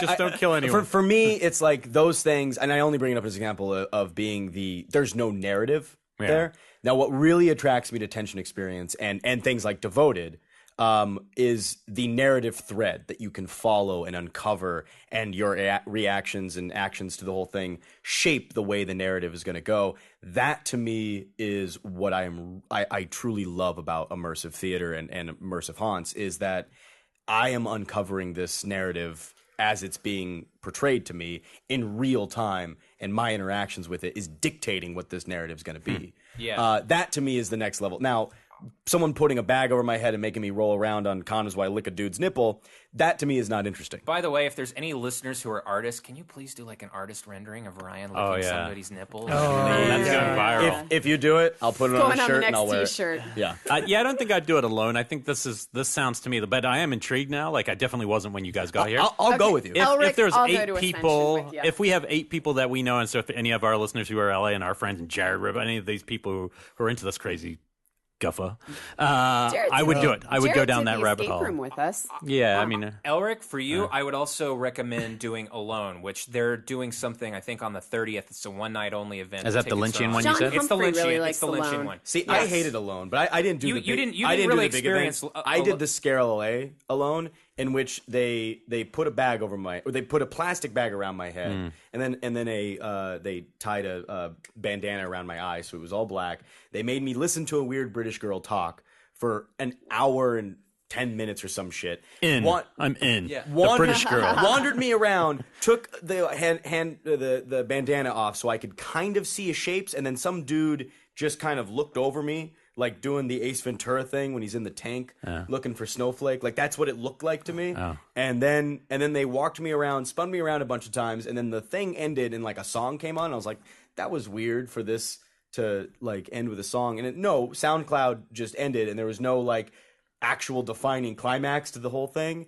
So just some dude's random recording that he made in his basement came on random on SoundCloud. So I stood in the middle of Scare LA with a fucking bag on my head, listening to some terrible indie rock song for 5 minutes going, why is this a thing? What is happening? And I finally ripped all this shit off, and I was like, Alone sucks my dick. Fuck this. I'm out. That's not a good reflection of what Alone is to me. To me, what I would describe it to you is like, it's like spending time in the Black Lodge, basically. You go into various rooms. And like, listening to terrible indie rock. The craziest thing too was having done because Alone was the very first interactive quote extreme haunt that I did. Having walked out of that event that night going, wow, that was amazing. Like, I just experienced all these weird things and got put in these strange positions that I had never thought I would be in. And so I'm walking to my car. It's in the middle of downtown LA. And there's a crazy homeless dude in the parking lot. He's walking around like screaming at the walls and stuff. I'm like, oh, that guy's nuts. I'm not going to get anywhere near him. I go to get in my car. The homeless dude grabs me and says, oh, you thought you were out? You thought it was over? No, come with me. And he takes me to another building and shoves me in where the haunt continues. So Alone started that kind of... I do want to actually give it a shot of the real thing, but I do have to say that their Scare LA event, for people that have never done Alone before, you guys did not do a good job of making me go, ooh, this sounds fun. I'm going to have a guy drip water on me and make me listen to terrible music and leave me in the middle of a crowded area. Well, that's the convention. On a hot day. Yeah, that's different. I mean, I wasn't very intrigued. I was kind of more disturbed, but this one sounds more interesting to me. I'm very curious now. The plot's intriguing to me because it sounds like it's got a lot of kind of I can see Elric coming out Tension of it. experience you're talking about? Going down the rabbit hole like these guys? Yeah. Becoming I see addicted? you attention and coming out being like, that was pure cinema for real. No, I mean, Experiential cinema. A new term. it's existential cinema. Yeah. I mean, if you go on and you want to get more into like the details of indoctrination, the timeline's all there. And of course, Andrew and I are more than happy to help. And anybody listening, if you they're guys trying to indoctrinate. I know. Yeah. It sounds like a cult, all right. Yeah. Has anyone contacted you since you've been here today? Or are you? No, this is how crazy this thing is. Our phones have been out, both Buz and I's. We've been eyeing our phones because we don't know if Tension knows that we're here, and they're not going to call, but they did say that they will grab a drink with us. Oh, good.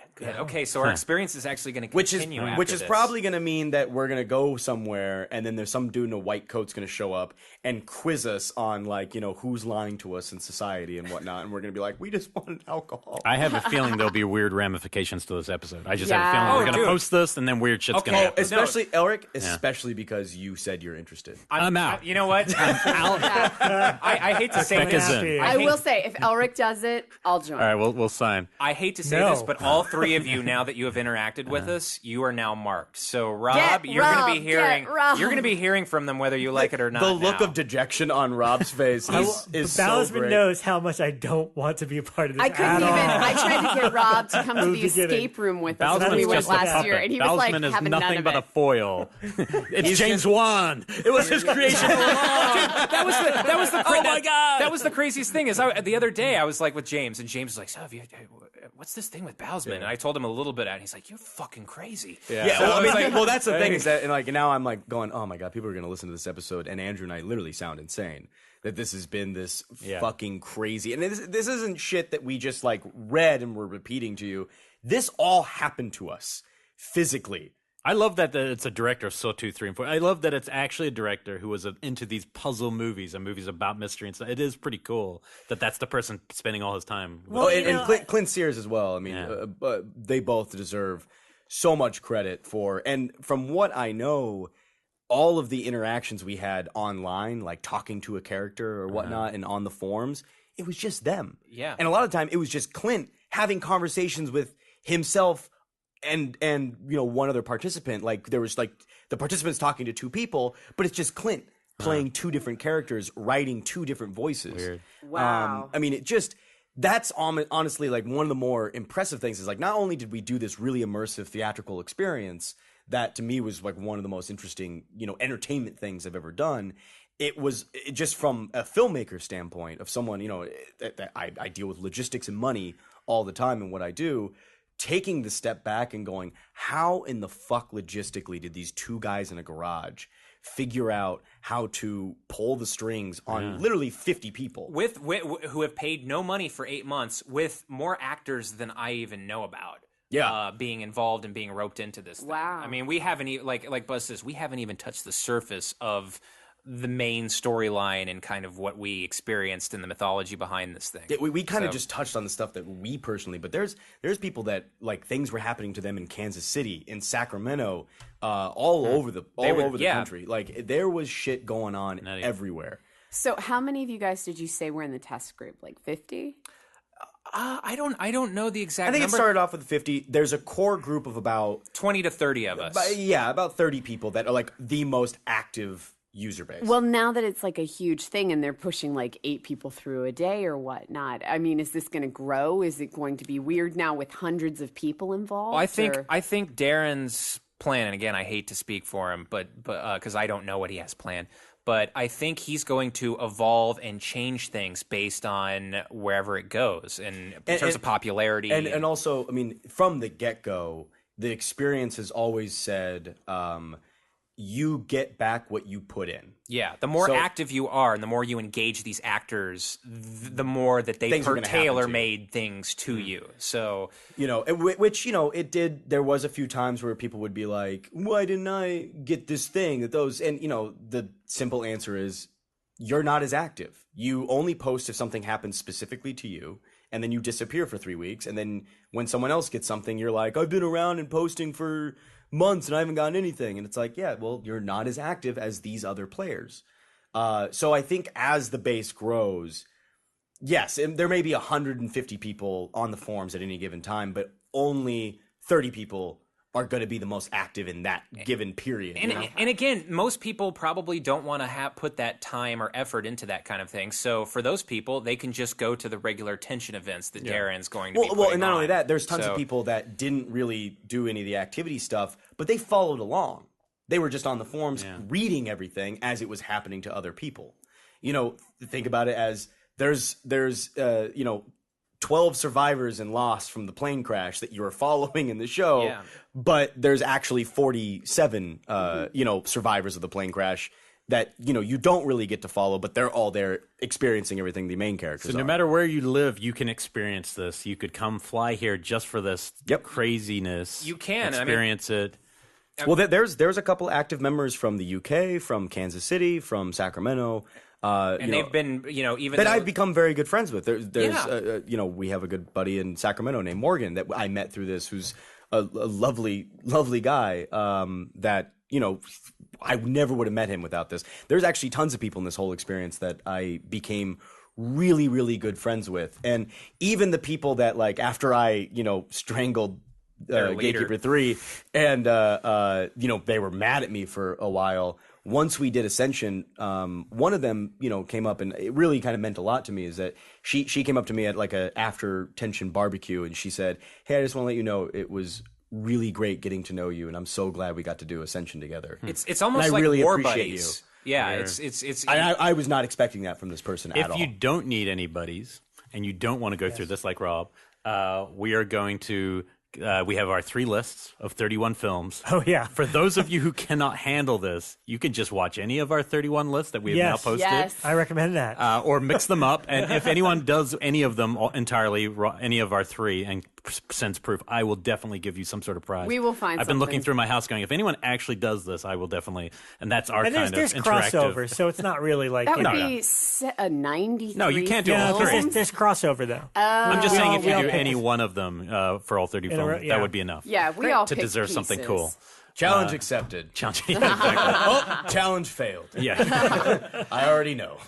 that was a lot to take in. That was the Yeah. hell Yeah, of an sorry. experience. No, don't be Thank sorry. you for That's sharing. No, that was fascinating, amazing. and I think there's probably going to be a lot of people interested in doing this Yeah. craziness. Yeah, Rob, yeah. You will Rob, not be one of them. No, lick my nipple. no. Come on, That's come on, Ryan, on not air. me. Let's do it. if anyone has any questions for Andrew and I specifically, though, just hit us On the up Twitter. Yeah. Yeah. The on the Twitter. Hopefully, we made sense during all of this. No. I mean, honestly, it's.